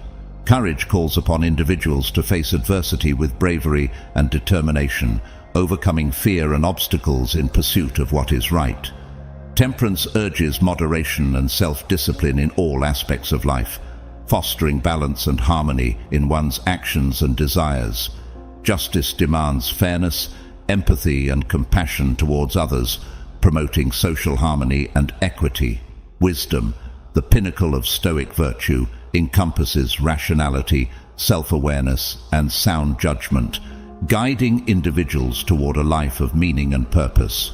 Together, these virtues form the cornerstone of Stoic philosophy, guiding individuals toward a life of moral excellence, inner peace, and flourishing. By embodying these virtues in thought and action, Stoicism offers a path to fulfillment and resilience amidst the challenges and uncertainties of life. 39.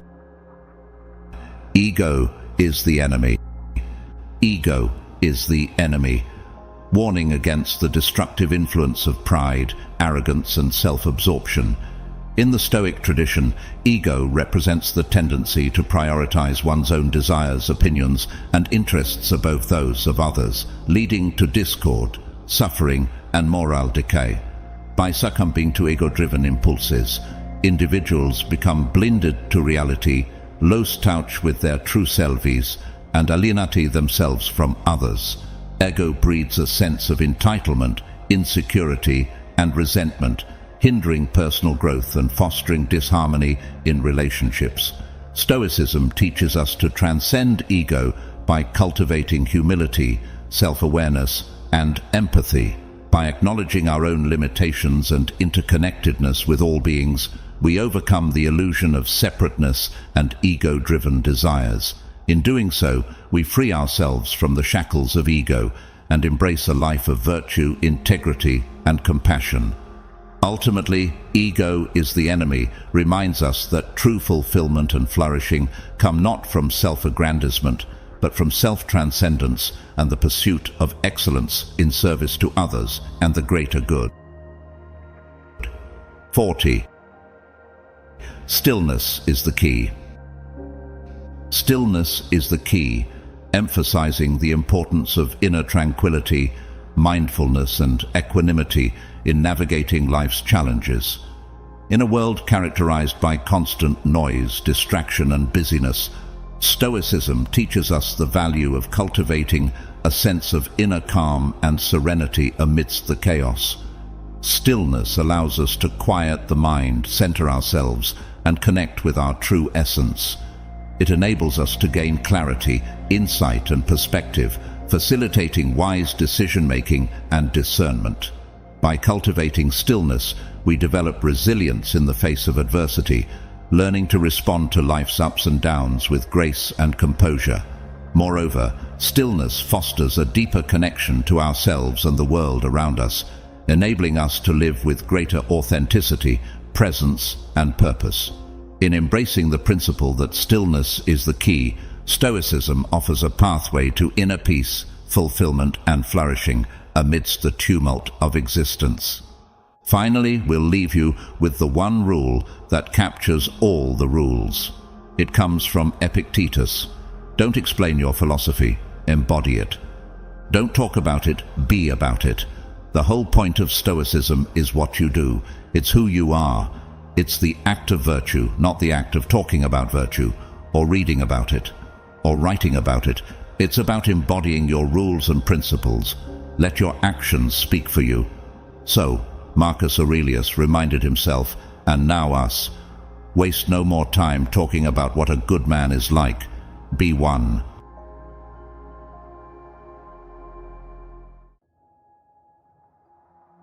In the tapestry of life, there are moments when we find ourselves relegated to the sidelines, overlooked by those whose attention we crave.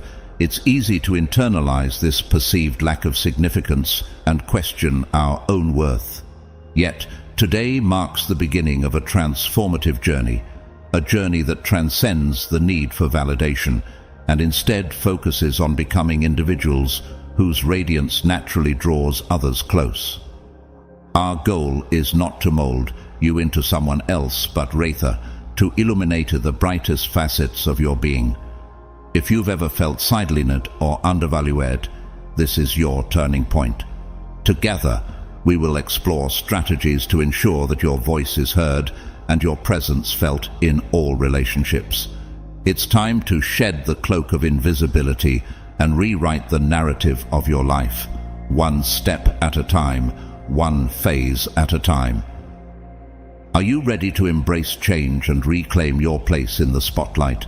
Let's embark on finding out 14 secrets to become the first choice of others together and unlock the full potential of your being. The time for transformation is now. Let's take the first step together. Number 1. Be fascinating.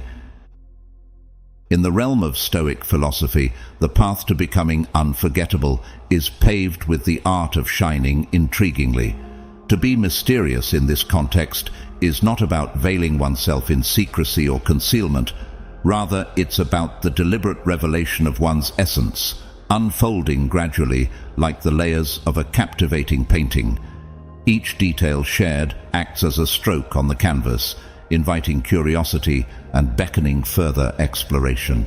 Picture encountering someone who lays bare their entire being in a single encounter. While initially intriguing, such transparency leaves little to the imagination and diminishes the allure of future interactions. Conversely, those who unveil themselves with measured restraint, treating each encounter as an opportunity to reveal a new facet of their persona, transform each moment into a precious and stimulating experience. The teachings of Stoics like Epictetus underscore the virtue of restraint and self-control as hallmarks of wisdom. It's not a mandate to withhold oneself entirely, but rather a call to judiciously select the time and manner of self-disclosure. Embracing this approach is not merely a tactic to appear more interesting, it's a fundamental ethos, a way of navigating the world with profound self-awareness and attunement to one's surroundings. Consider the example of Marcus Aurelius, not only an emperor of a vast empire, but also a revered Stoic philosopher. He didn't hastily divulge his innermost thoughts or plans. Instead, he revealed them gradually, akin to someone traversing through fog, revealing only what was necessary and apt. This deliberate restraint not only lent an air of mystery to Marcus, but also signaled his wisdom and depth of character. In the tapestry of life, it's vital to heed the wisdom of Seneca, who advocated for cherishing each present moment without allowing apprehensions about the future to overshadow it. This philosophy calls for an embrace of the here and now, a recognition that true richness lies in savoring the present rather than fixating on the uncertainties of tomorrow.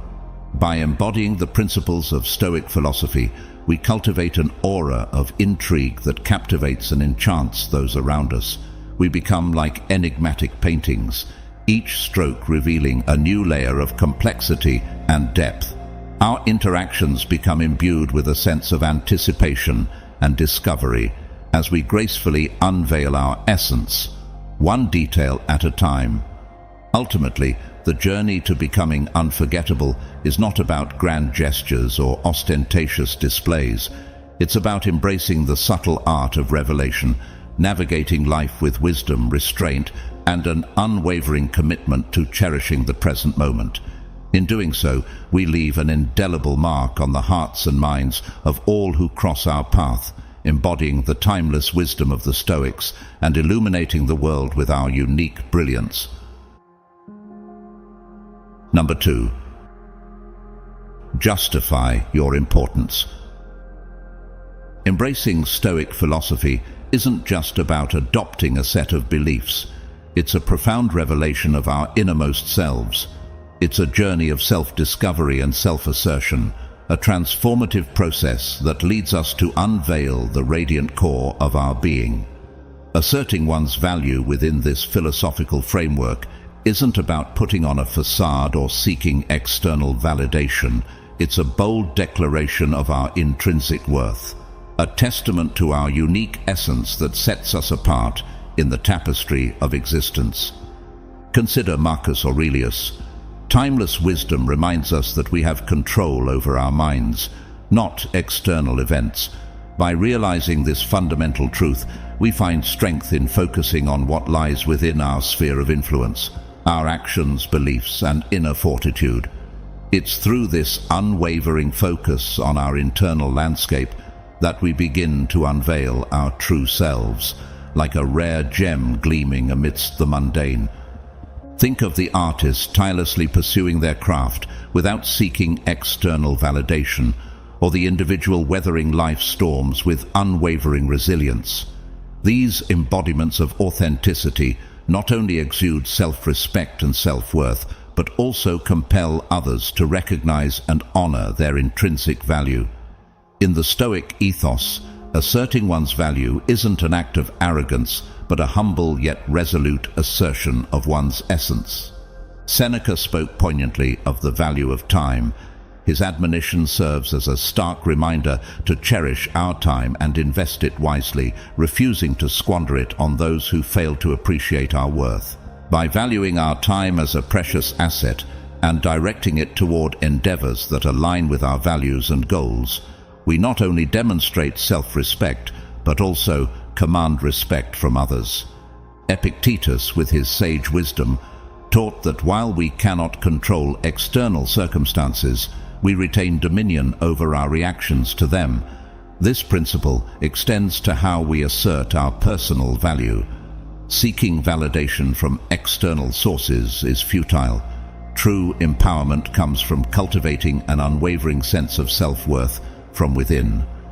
By anchoring our sense of value in our intrinsic qualities and convictions, We project an aura of independence and confidence that captivates others' attention and admiration.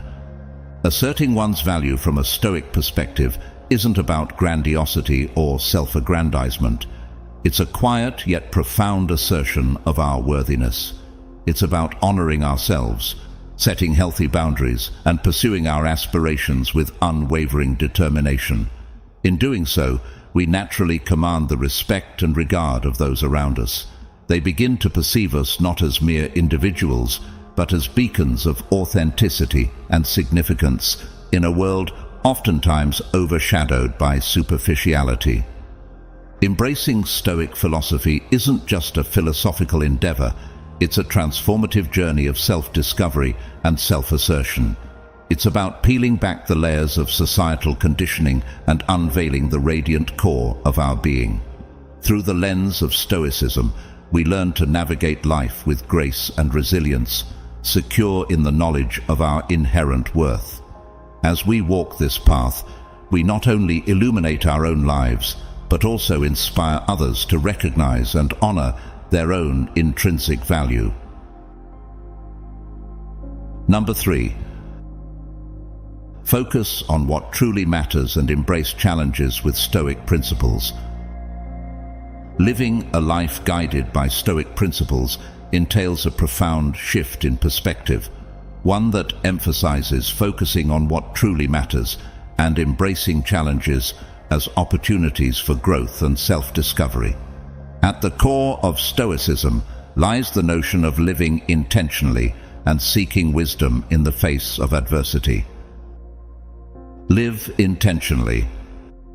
Living intentionally, drawing inspiration from Stoic philosophy, is akin to crafting a masterpiece where each stroke of purpose adds depth and meaning to the canvas of life.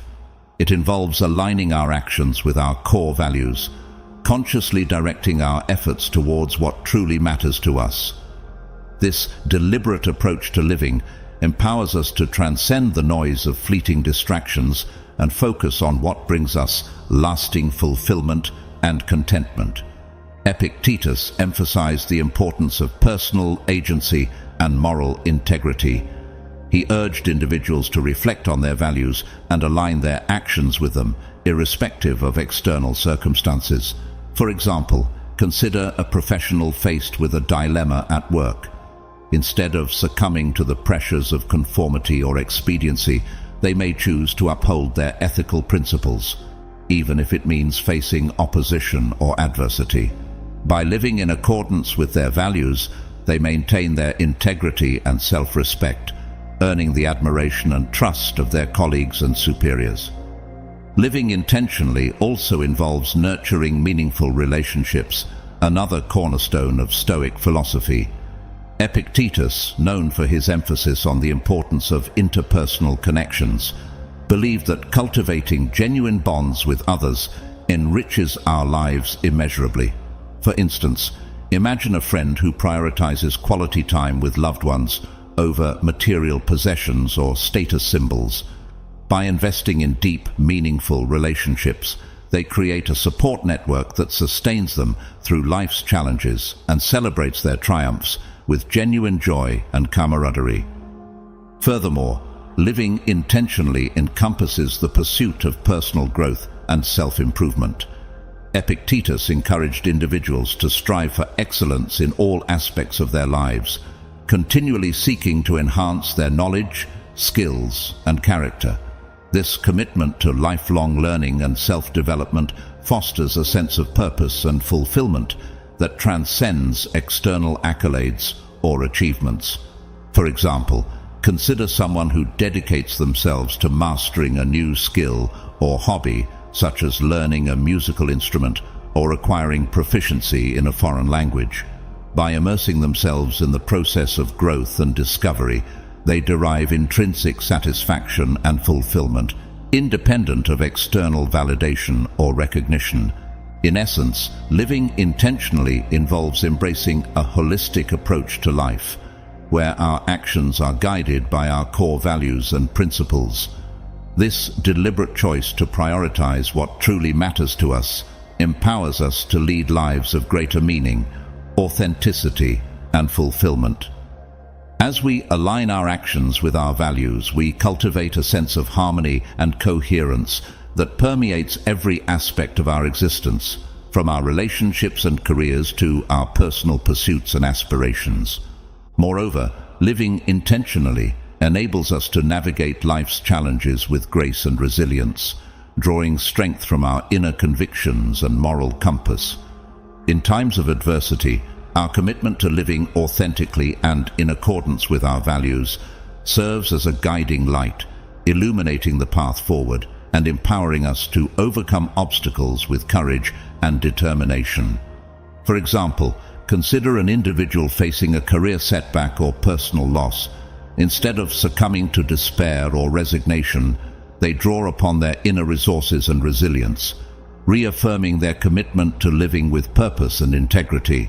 By embracing adversity as an opportunity for growth and self-discovery, they emerge stronger and more resilient, ready to face whatever challenges life may bring.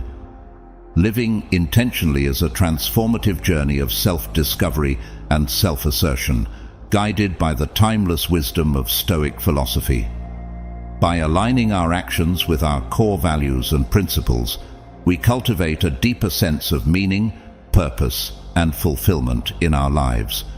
As we embrace this deliberate approach to living, we empower ourselves to transcend the noise of fleeting distractions and focus on what truly matters, charting a course towards a life of greater authenticity, integrity, and significance.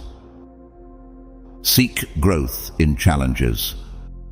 Stoicism, with its timeless wisdom, beckons us to confront challenges not as roadblocks, but as gateways to personal growth and self-improvement. Instead of shrinking from adversity, we are encouraged to embrace it as an indispensable part of our journey towards wisdom and enlightenment. This fundamental tenet of Stoic philosophy challenges us to reframe our perspective, transforming setbacks into stepping stones towards our highest potential. The Stoic concept of "the obstacle is the way" encapsulates the belief that challenges are not mere hindrances, but essential components of our path to self-realization. Just as a sculptor shapes a block of marble into a masterpiece, so too do challenges sculpt our character and refine our resilience.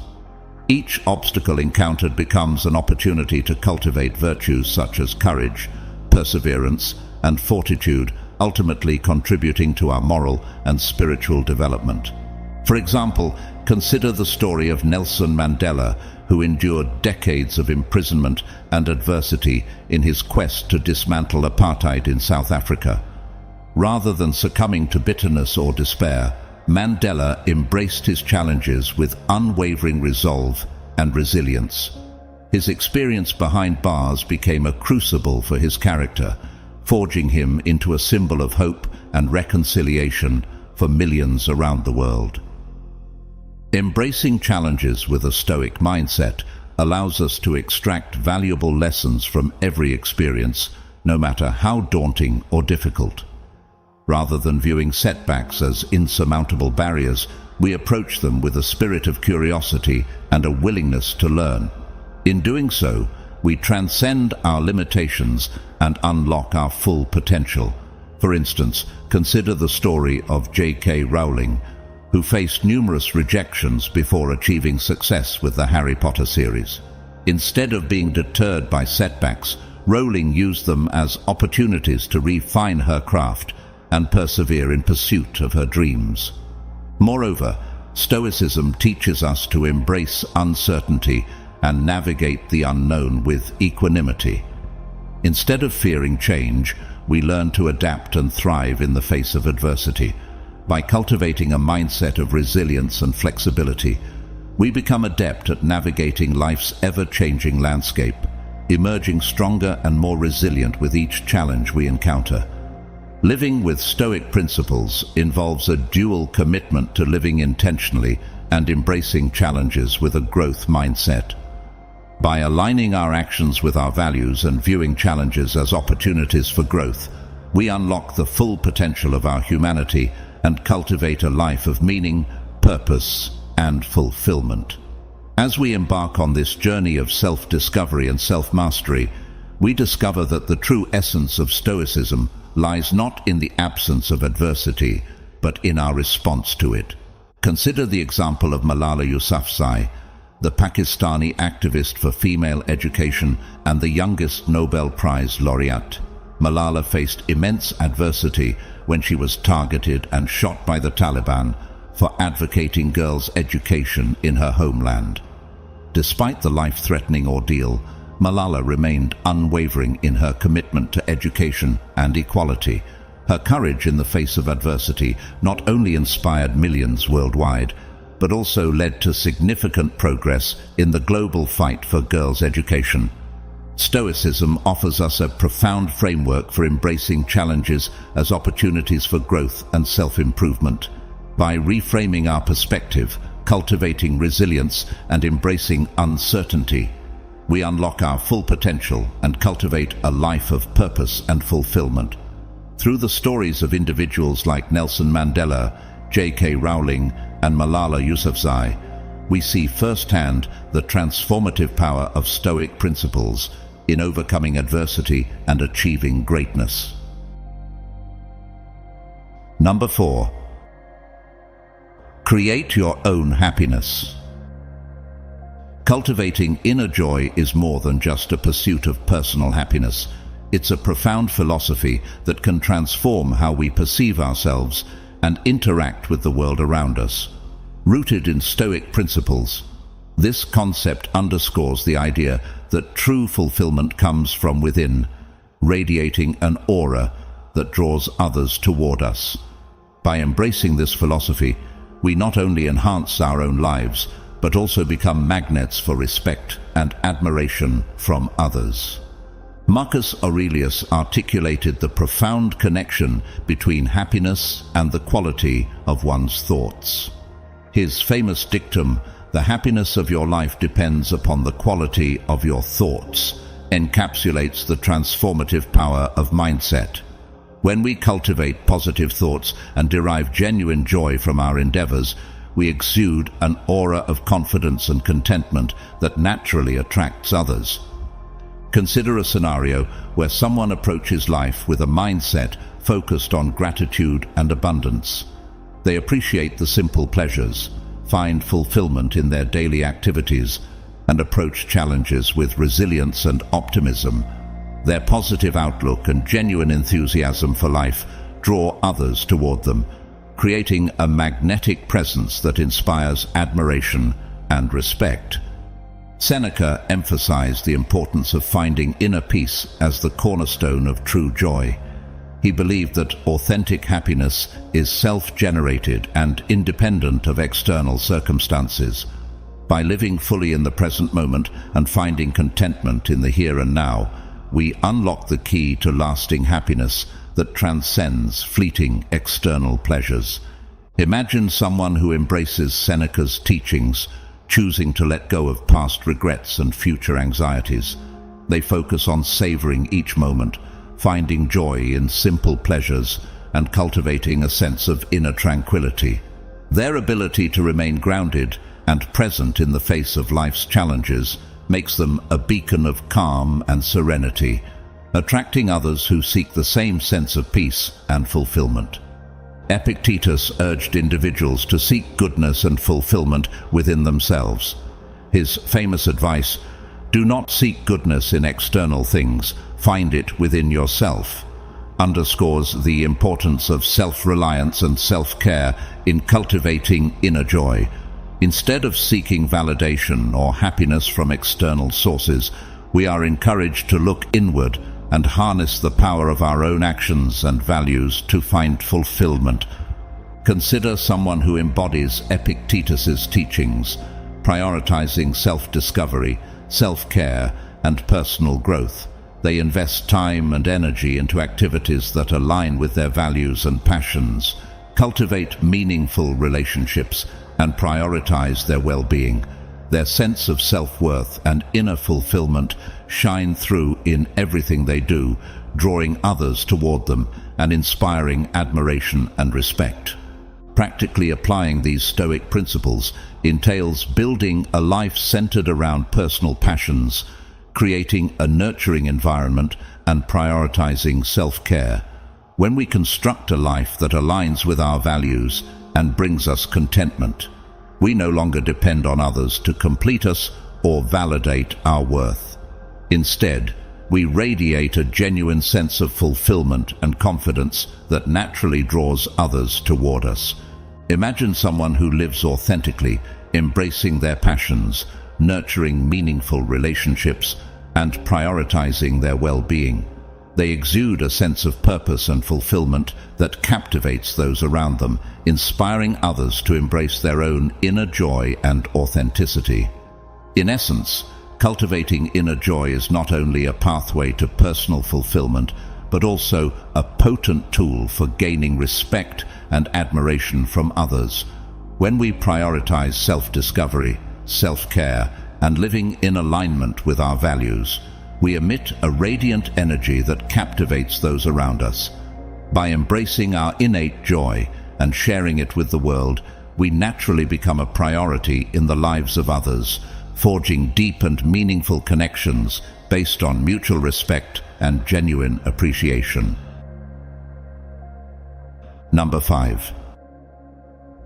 Recognize your worth and inspire others to participate in the journey to seek priority from those around us. Recognizing our true value and opening doors for contributions from others is an indispensable step. Recognizing our worth and inspiring others to prioritize our presence in their lives is a transformative journey deeply embedded in the principles of Stoic philosophy. At its core, this journey is about embracing the intrinsic value within ourselves and inviting others to acknowledge and respect it. Drawing wisdom from Stoic masters like Epictetus, Marcus Aurelius, and Seneca, we learn to view ourselves as rare treasures, worthy of recognition and admiration. Epictetus, with his teachings on patience and perseverance, reminds us that greatness is not achieved hastily, but through deliberate effort and dedication. He likens the process of personal development to the polishing of a gemstone, where each interaction and experience adds depth and brilliance to our character.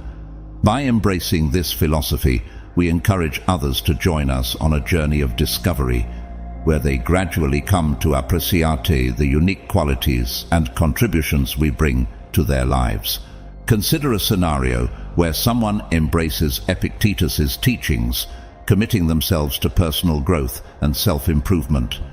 They approach life with patience and resilience, understanding that true greatness is cultivated over time.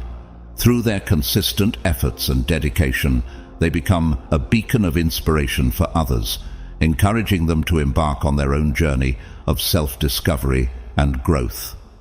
Marcus Aurelius, in his meditations on happiness and self-respect, emphasizes the importance of cultivating inner contentment and confidence.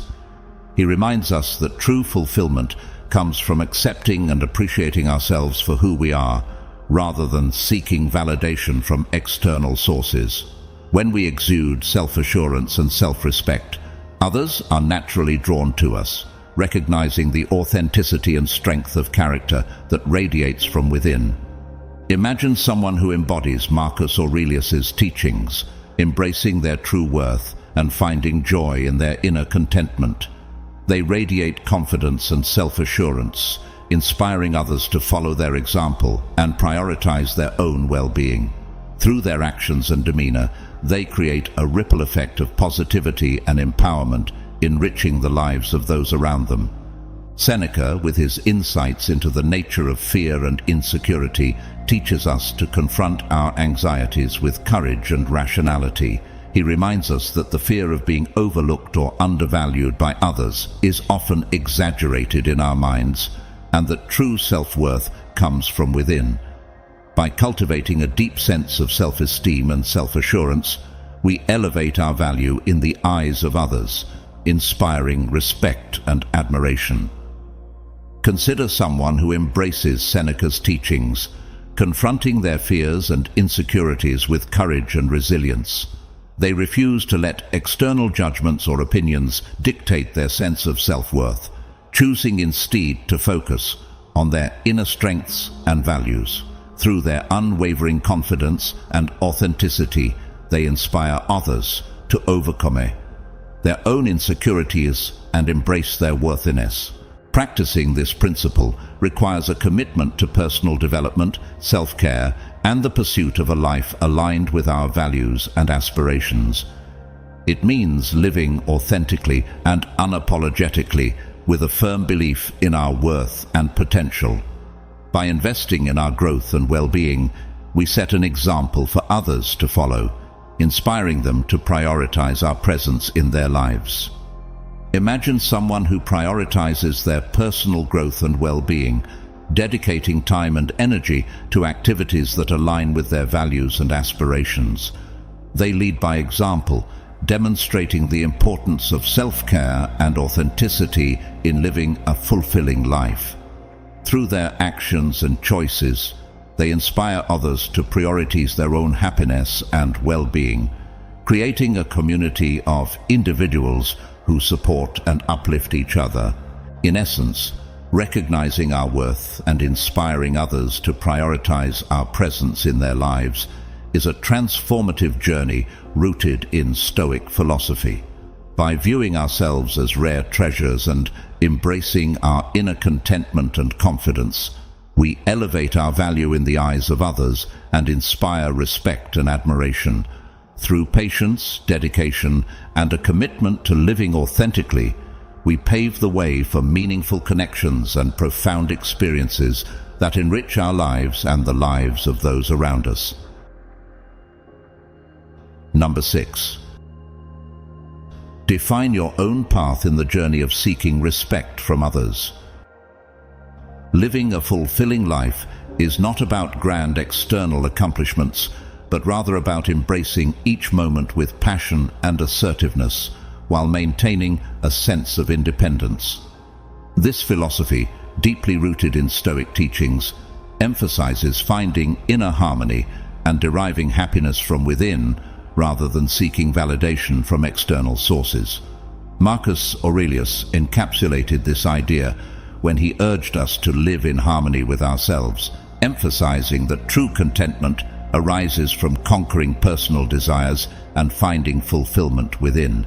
In essence, living authentically and true to ourselves makes us inherently special in the eyes of others.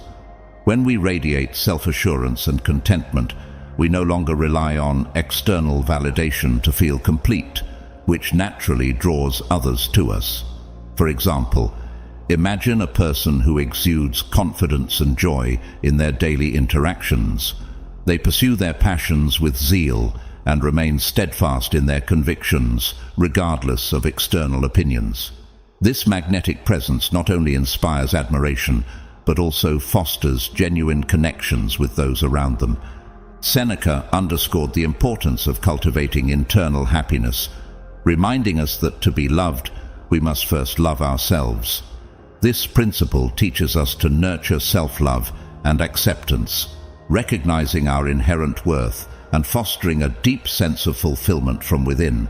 For instance, consider someone who practices self-compassion and self-care, prioritizing their well-being and happiness above external validation.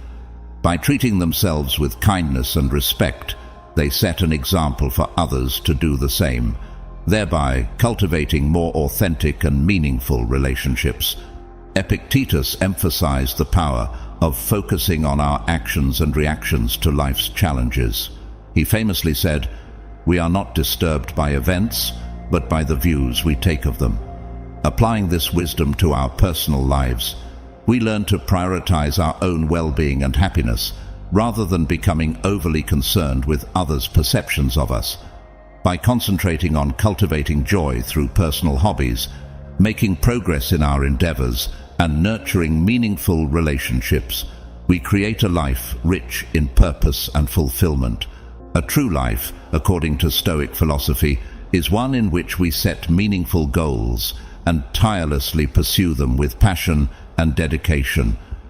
Whether it's excelling in our careers, deepening our connections with loved ones, or pursuing personal interests.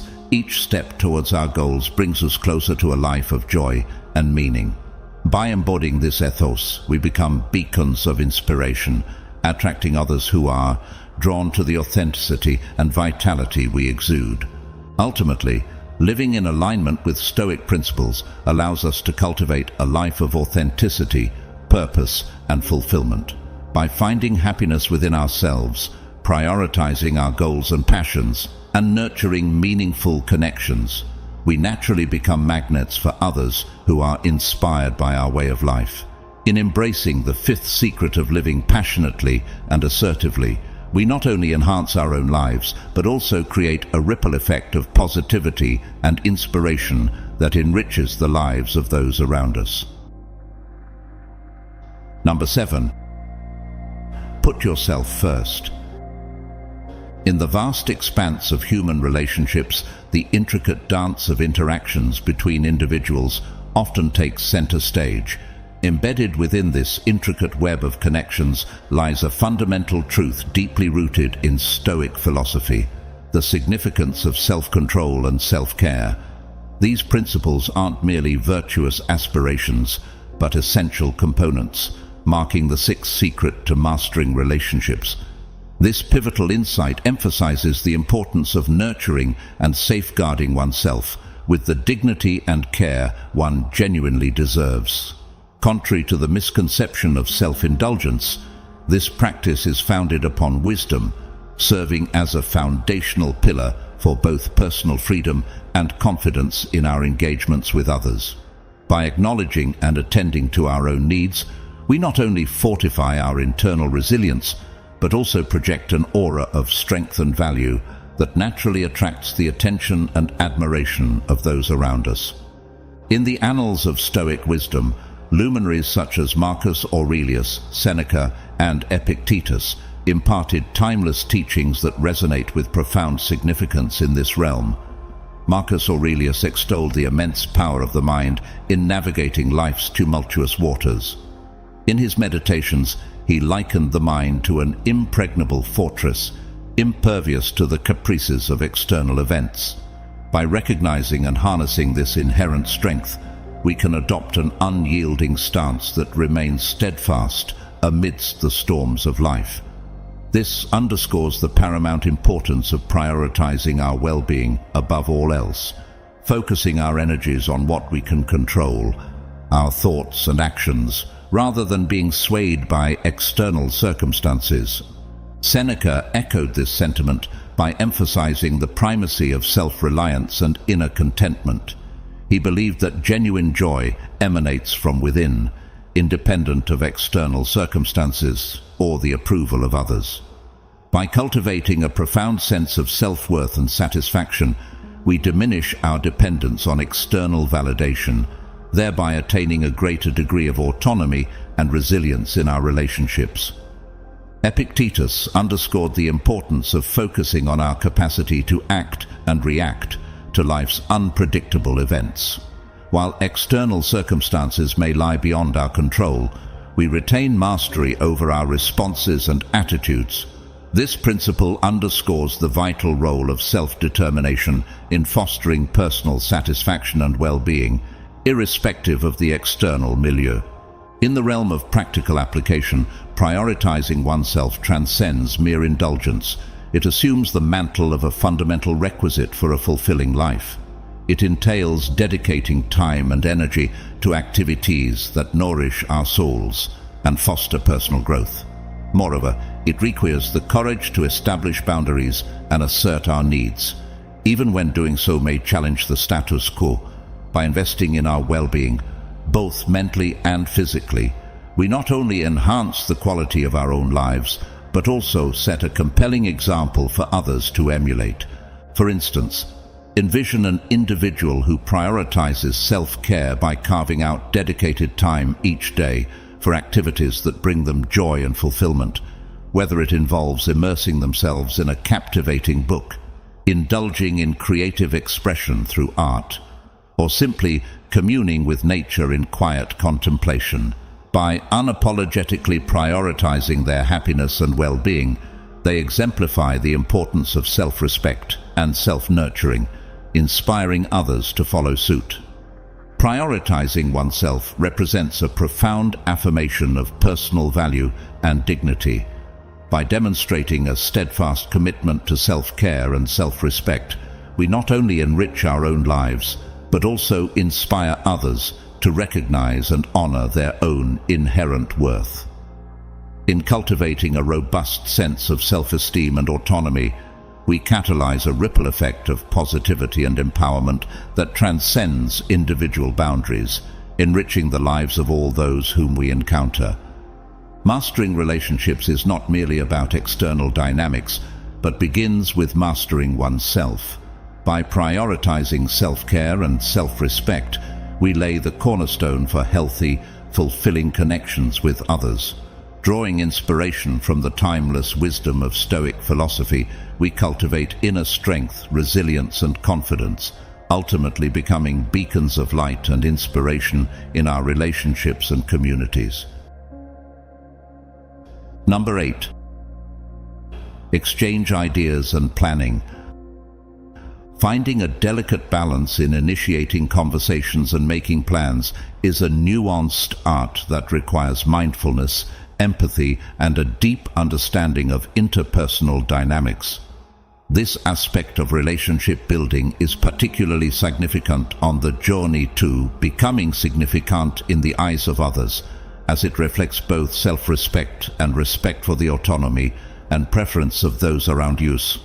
Drawing inspiration from Stoic philosophy, which emphasizes personal agency and ethical behavior, we can glean valuable insights into how to navigate this aspect of human interaction with grace and integrity. Marcus Aurelius likened life to wrestling rather than dancing, highlighting the importance of adaptability and strategic maneuvering in our interactions with others. This analogy suggests that relationships are dynamic and multifaceted, requiring us to be attuned to the subtle shifts in power dynamics and communication styles. For example, in a romantic relationship, one partner might take the lead in planning a date night, while the other partner reciprocates by organizing the next outing. This mutual exchange of initiative demonstrates a balanced and harmonious approach to decision-making, where both parties feel valued and respected. Seneca stressed the importance of self-reliance and inner contentment in finding happiness. He cautioned against seeking validation and fulfillment from external sources, advocating instead for cultivating a sense of fulfillment that stems from within. Applying this principle to the realm of interpersonal relationships, we can interpret it as a call to refrain from constantly seeking affirmation and attention from others. Instead, we should focus on nurturing our own sense of self-worth and autonomy, allowing our interactions with others to unfold naturally and authentically. For instance, imagine a scenario where a group of friends is planning a weekend getaway. Instead of one person always taking charge and dictating the itinerary, they engage in open and collaborative decision-making, considering everyone's preferences and interests. This democratic approach not only fosters a sense of inclusivity and camaraderie, but also ensures that everyone feels heard and valued in the planning process. Epictetus emphasized the importance of listening and discernment in our interactions with others. His famous dictum, "With 2 ears and 1 mouth, we should listen more than we speak," underscores the value of active listening and empathy in fostering meaningful connections. In the context of initiating conversations and making plans, this principle encourages us to be attuned to the needs and preferences of those around us, rather than imposing our own agenda or desires. Putting these Stoic principles into practice requires a nuanced and thoughtful approach to communication and interaction. It means being mindful of the frequency with which we initiate contact and being willing to cede the spotlight to others when appropriate. It also involves cultivating a sense of empathy and understanding, allowing us to anticipate the needs and preferences of those we interact with and adjust our behavior accordingly.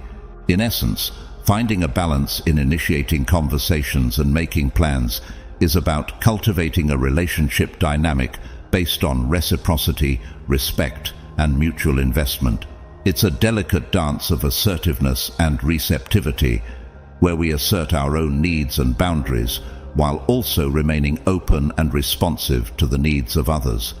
By embracing these Stoic-inspired principles, we can foster deeper connections and more meaningful relationships, ultimately becoming significant figures in the lives of those around us.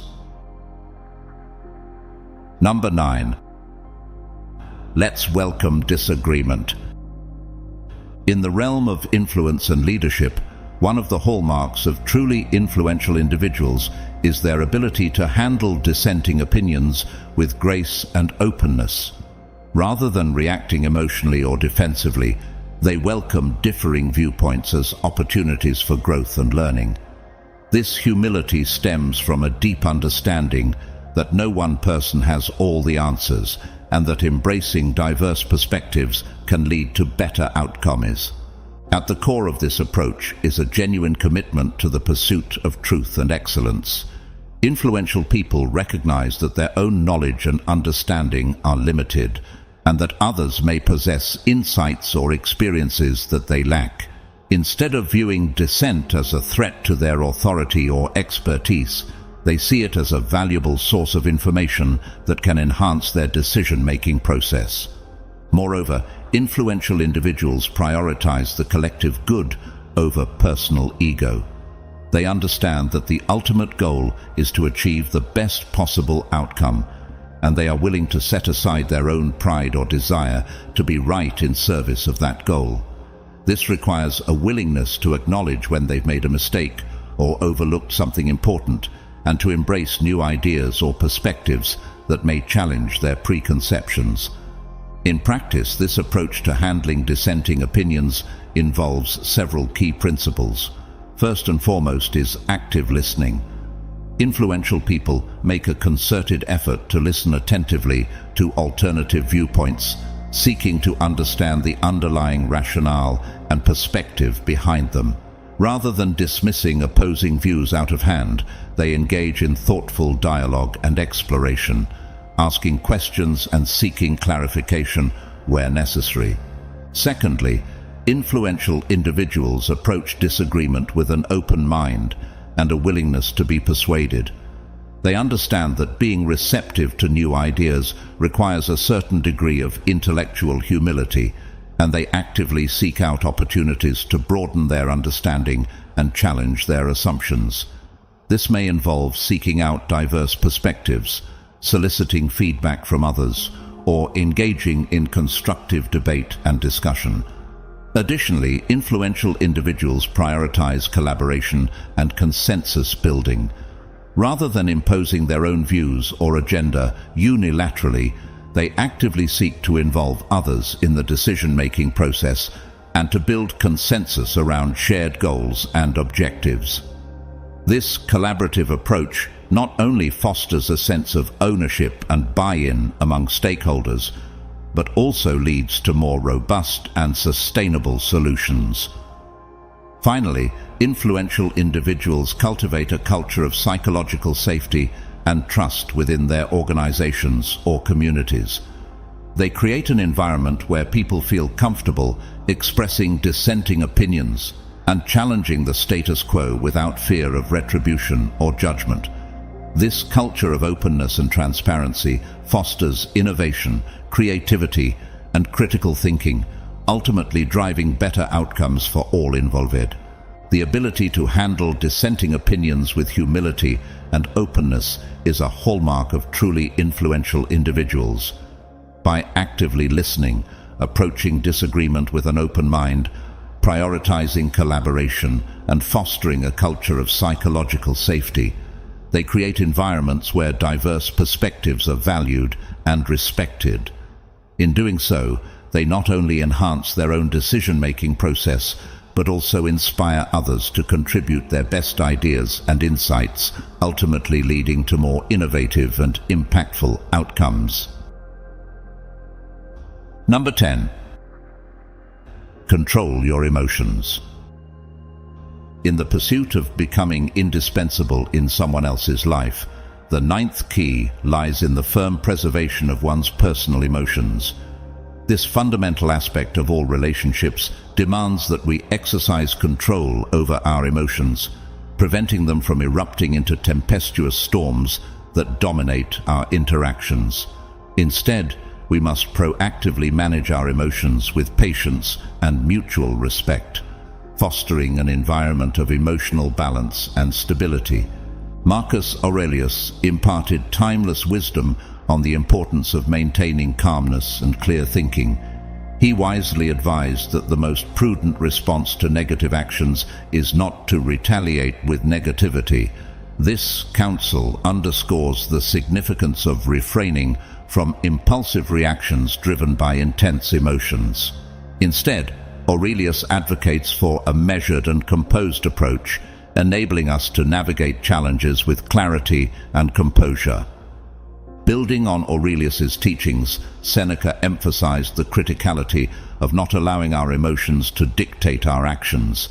He urged us not to succumb to worry in the absence of genuine reasons, highlighting the destructive nature of anxiety and hastiness in decision-making.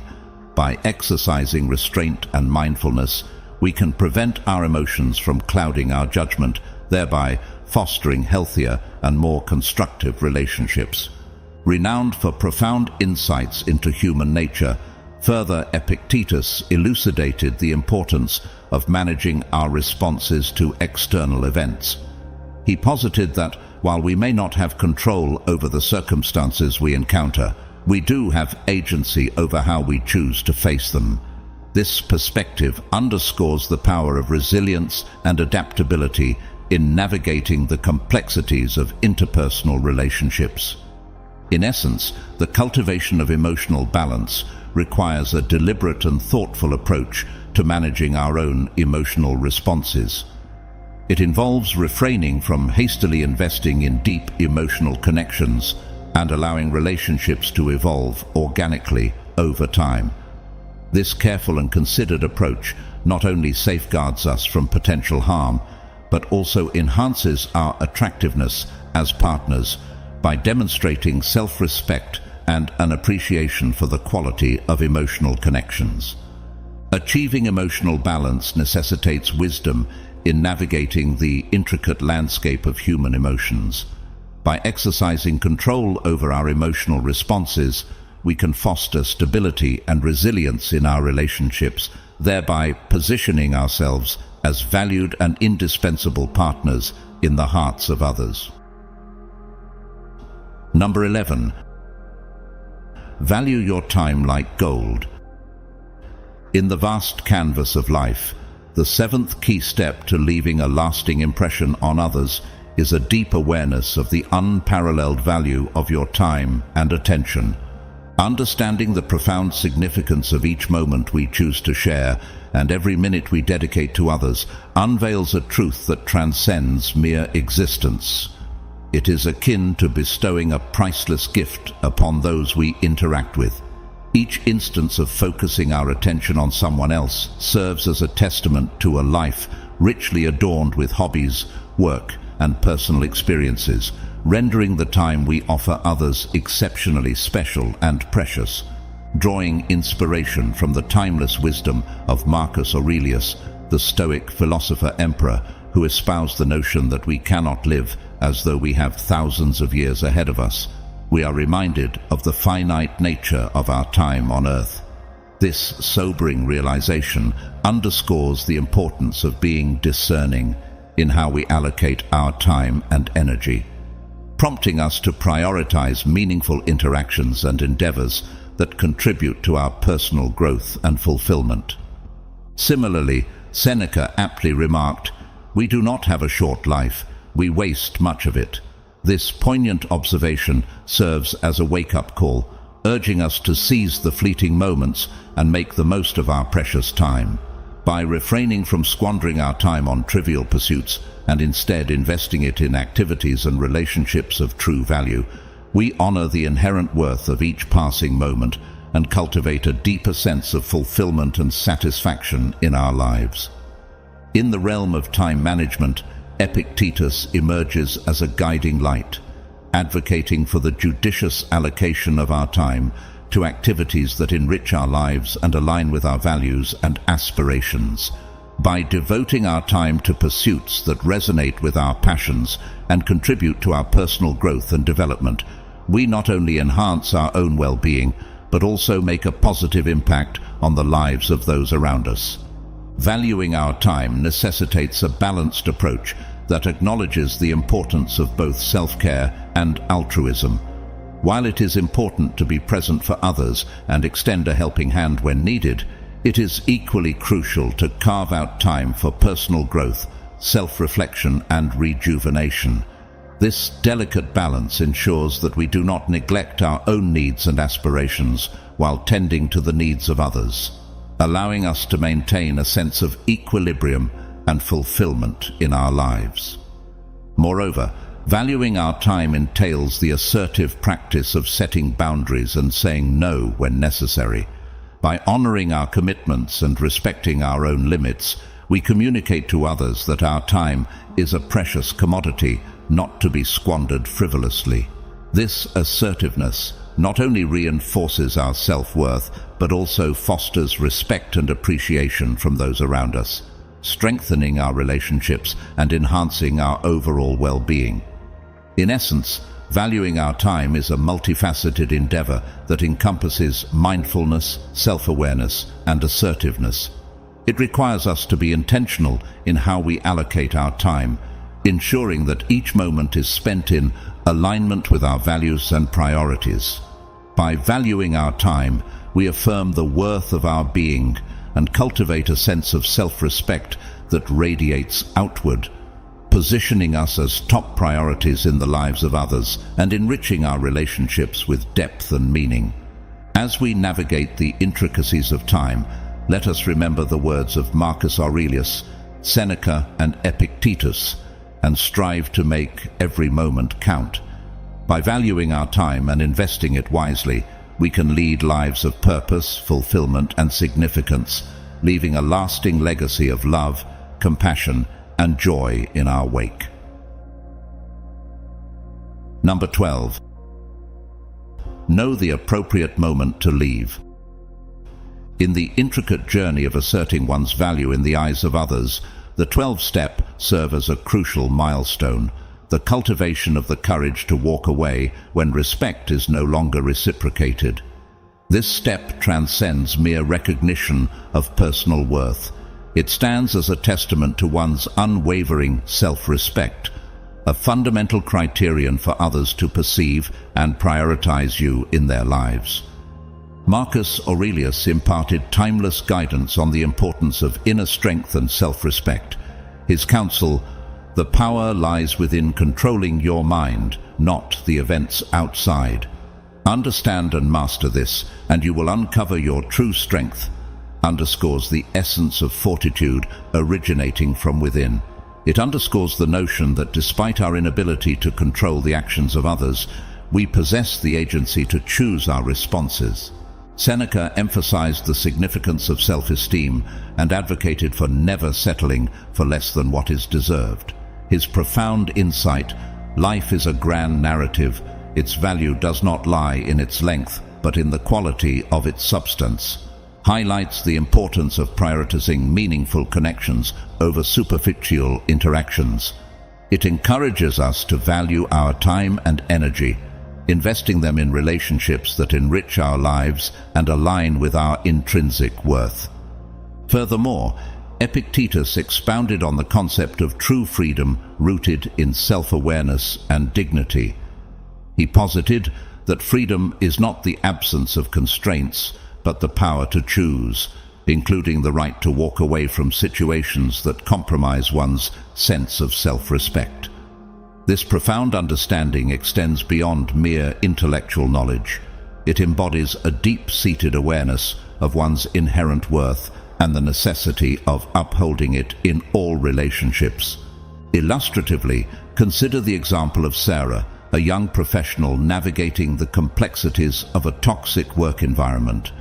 Despite her diligent efforts and dedication, she finds herself subjected to constant belittlement and disrespect from her superiors.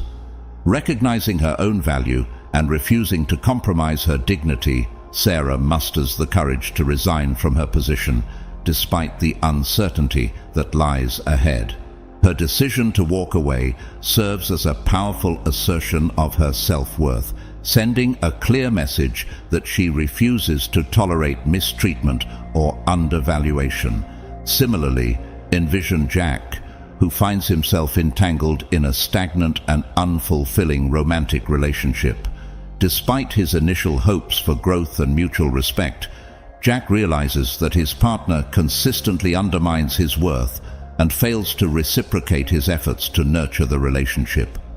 With a deep-seated understanding of his own value, Jack courageously decides to end the relationship, prioritizing his emotional well-being and refusing to settle for anything less than the respect and appreciation he deserves.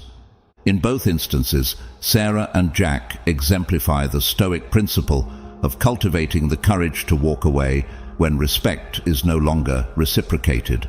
Their actions reflect a profound commitment to self-respect and dignity, serving as inspiring reminders of the importance of upholding one's inherent worth in all aspects of life.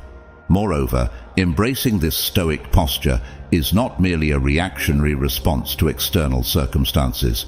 Rather, it represents a deeply rooted stance in the understanding of one's value and the refusal to compromise it for the sake of temporary comfort or convenience.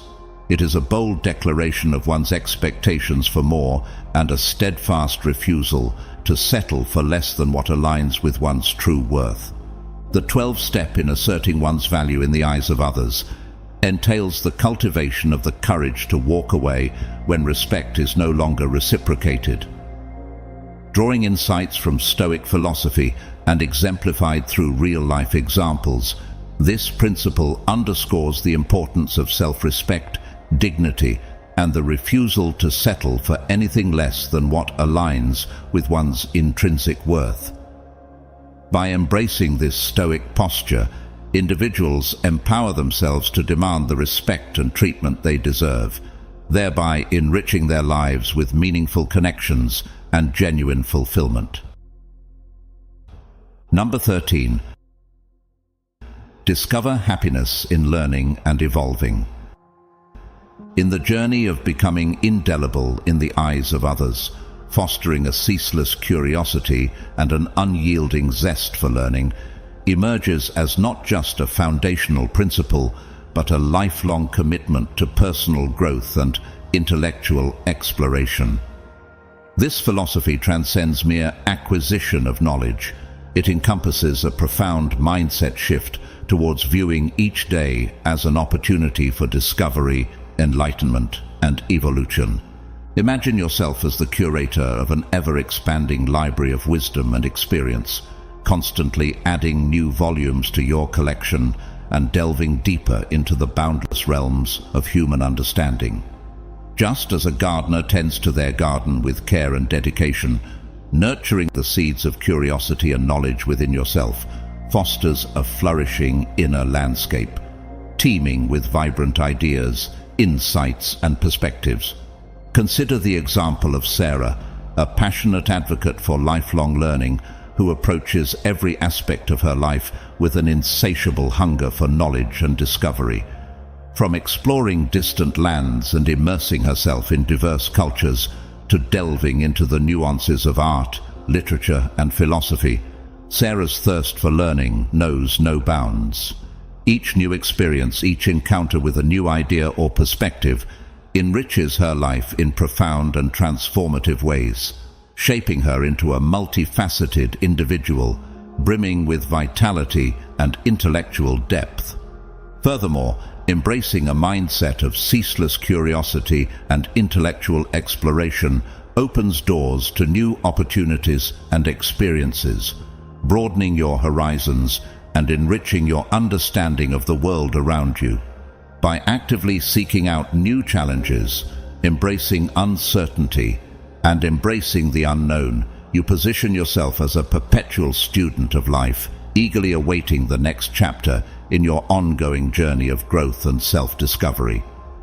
Consider the example of Michael, an ambitious entrepreneur who views every setback as an opportunity for learning and growth.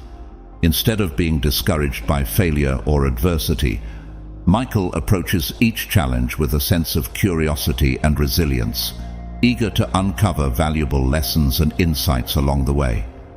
His unwavering commitment to personal and professional development not only propels his own success, but also inspires those around him to adopt a similar mindset of continuous learning and growth. Moreover, fostering a culture of curiosity and intellectual exploration creates opportunities for meaningful connections and collaborations with like-minded individuals who share your passion for knowledge and personal development. Whether through engaging in thought-provoking discussions, participating in collaborative projects, or attending educational events and workshops, the pursuit of knowledge becomes a catalyst for building lasting relationships and fostering a sense of community and belonging. Consider the example of Emily, a dedicated educator who cultivates a culture of curiosity and intellectual exploration within her classroom. By encouraging her students to ask questions, challenge assumptions, and explore new ideas, Emily creates a dynamic learning environment where curiosity is celebrated and intellectual growth is nurtured. Through her passion for teaching and commitment to lifelong learning, Emily inspires her students to embrace their innate curiosity and pursue their intellectual interests with enthusiasm and purpose. In summary, embracing a mindset of ceaseless curiosity and intellectual exploration is essential to becoming indelible in the hearts and minds of others. By viewing each day as an opportunity for growth and discovery, you enrich your life with depth, vitality, and meaning. Whether through personal pursuits, professional endeavors, or meaningful interactions with others, the pursuit of knowledge becomes a transformative journey that imbues your life with purpose, passion, and perpetual evolution. As you continue to cultivate your curiosity and embrace the wonders of lifelong learning, you become a beacon of inspiration and enlightenment, leaving an indelible mark on the world around you. Number 14. Foster kindness and empathy. Fostering kindness and empathy is not just a virtue, but a cornerstone of building meaningful connections and leaving a lasting impact on the lives of others. In our quest to become figures of precedence, cultivating kindness and empathy emerges as a pivotal step towards creating a ripple effect of positivity and compassion in the world around us. Take the example of Maya, a dedicated nurse who embodies kindness and empathy in every aspect of her work.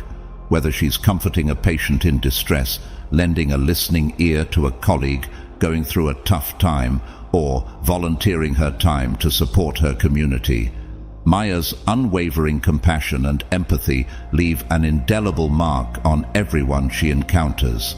Her genuine concern for the well-being of others not only brightens their day, but also serves as a beacon of hope and comfort in times of need. Moreover, fostering kindness and empathy is not just about grand gestures or heroic acts. It's about embracing the everyday opportunities to make a positive difference in someone's life. From holding the door open for a stranger to offering a word of encouragement to a friend in need, simple acts of kindness have the power to uplift spirits, forge connections, and spread joy in the world. Consider the example of Alex, a high school student who goes out of his way to perform random acts of kindness each day.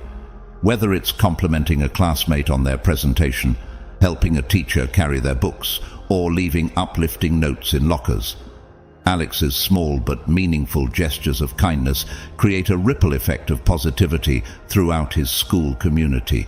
His contagious spirit of generosity and compassion inspires others to pay it forward, creating a culture of kindness and empathy that extends far beyond the walls of the classroom. Furthermore, demonstrating kindness and empathy not only brightens the lives of others, but also enriches our own sense of fulfillment and purpose. When we extend a helping hand to those in need, we not only make a tangible difference in their lives, but also reaffirm our shared humanity and interconnectedness. By fostering a culture of kindness and empathy, we create a more compassionate and inclusive world where everyone feels seen, valued, and appreciated for who they are. Fostering kindness and empathy is not just a noble endeavor, but a powerful catalyst for positive change and meaningful connections. Whether through grand gestures or simple acts of kindness, each moment of compassion and empathy has the potential to transform lives, uplift spirits, and create a ripple effect of positivity that reverberates throughout our communities and beyond. As we embark on our journey towards becoming figures of precedence, let us embrace the inherent power of kindness and empathy to leave a lasting legacy of love, compassion, and understanding in the world. As we come to the end of our discussion, I want you to carry forward a profound understanding of your own worth. It's not just about recognizing your inherent value, but it's also about embracing self-respect and unwavering belief in yourself. Don't allow the opinions of others to define your worth. Instead, anchor yourself in the strength of your convictions, your integrity, and your unique authenticity.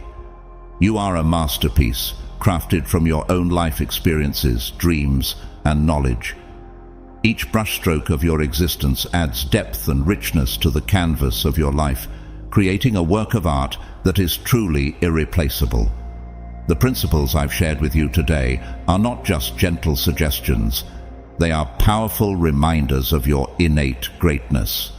Every step you take to honor and appreciate your worth is a testament to your resilience, determination, and boundless potential.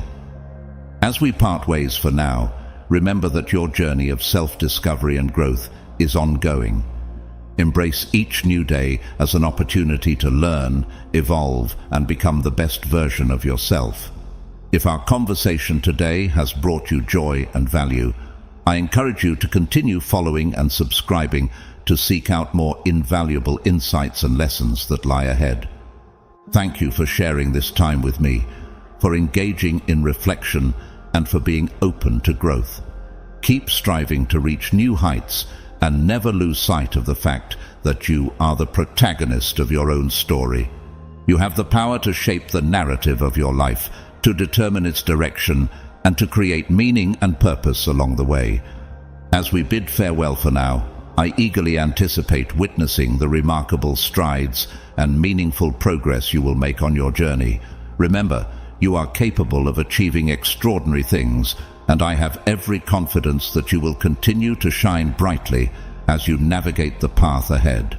Until we meet again, I wish you all the best in your endeavors and adventures. Farewell, and may your journey be filled with endless possibilities and boundless opportunities for growth and fulfillment.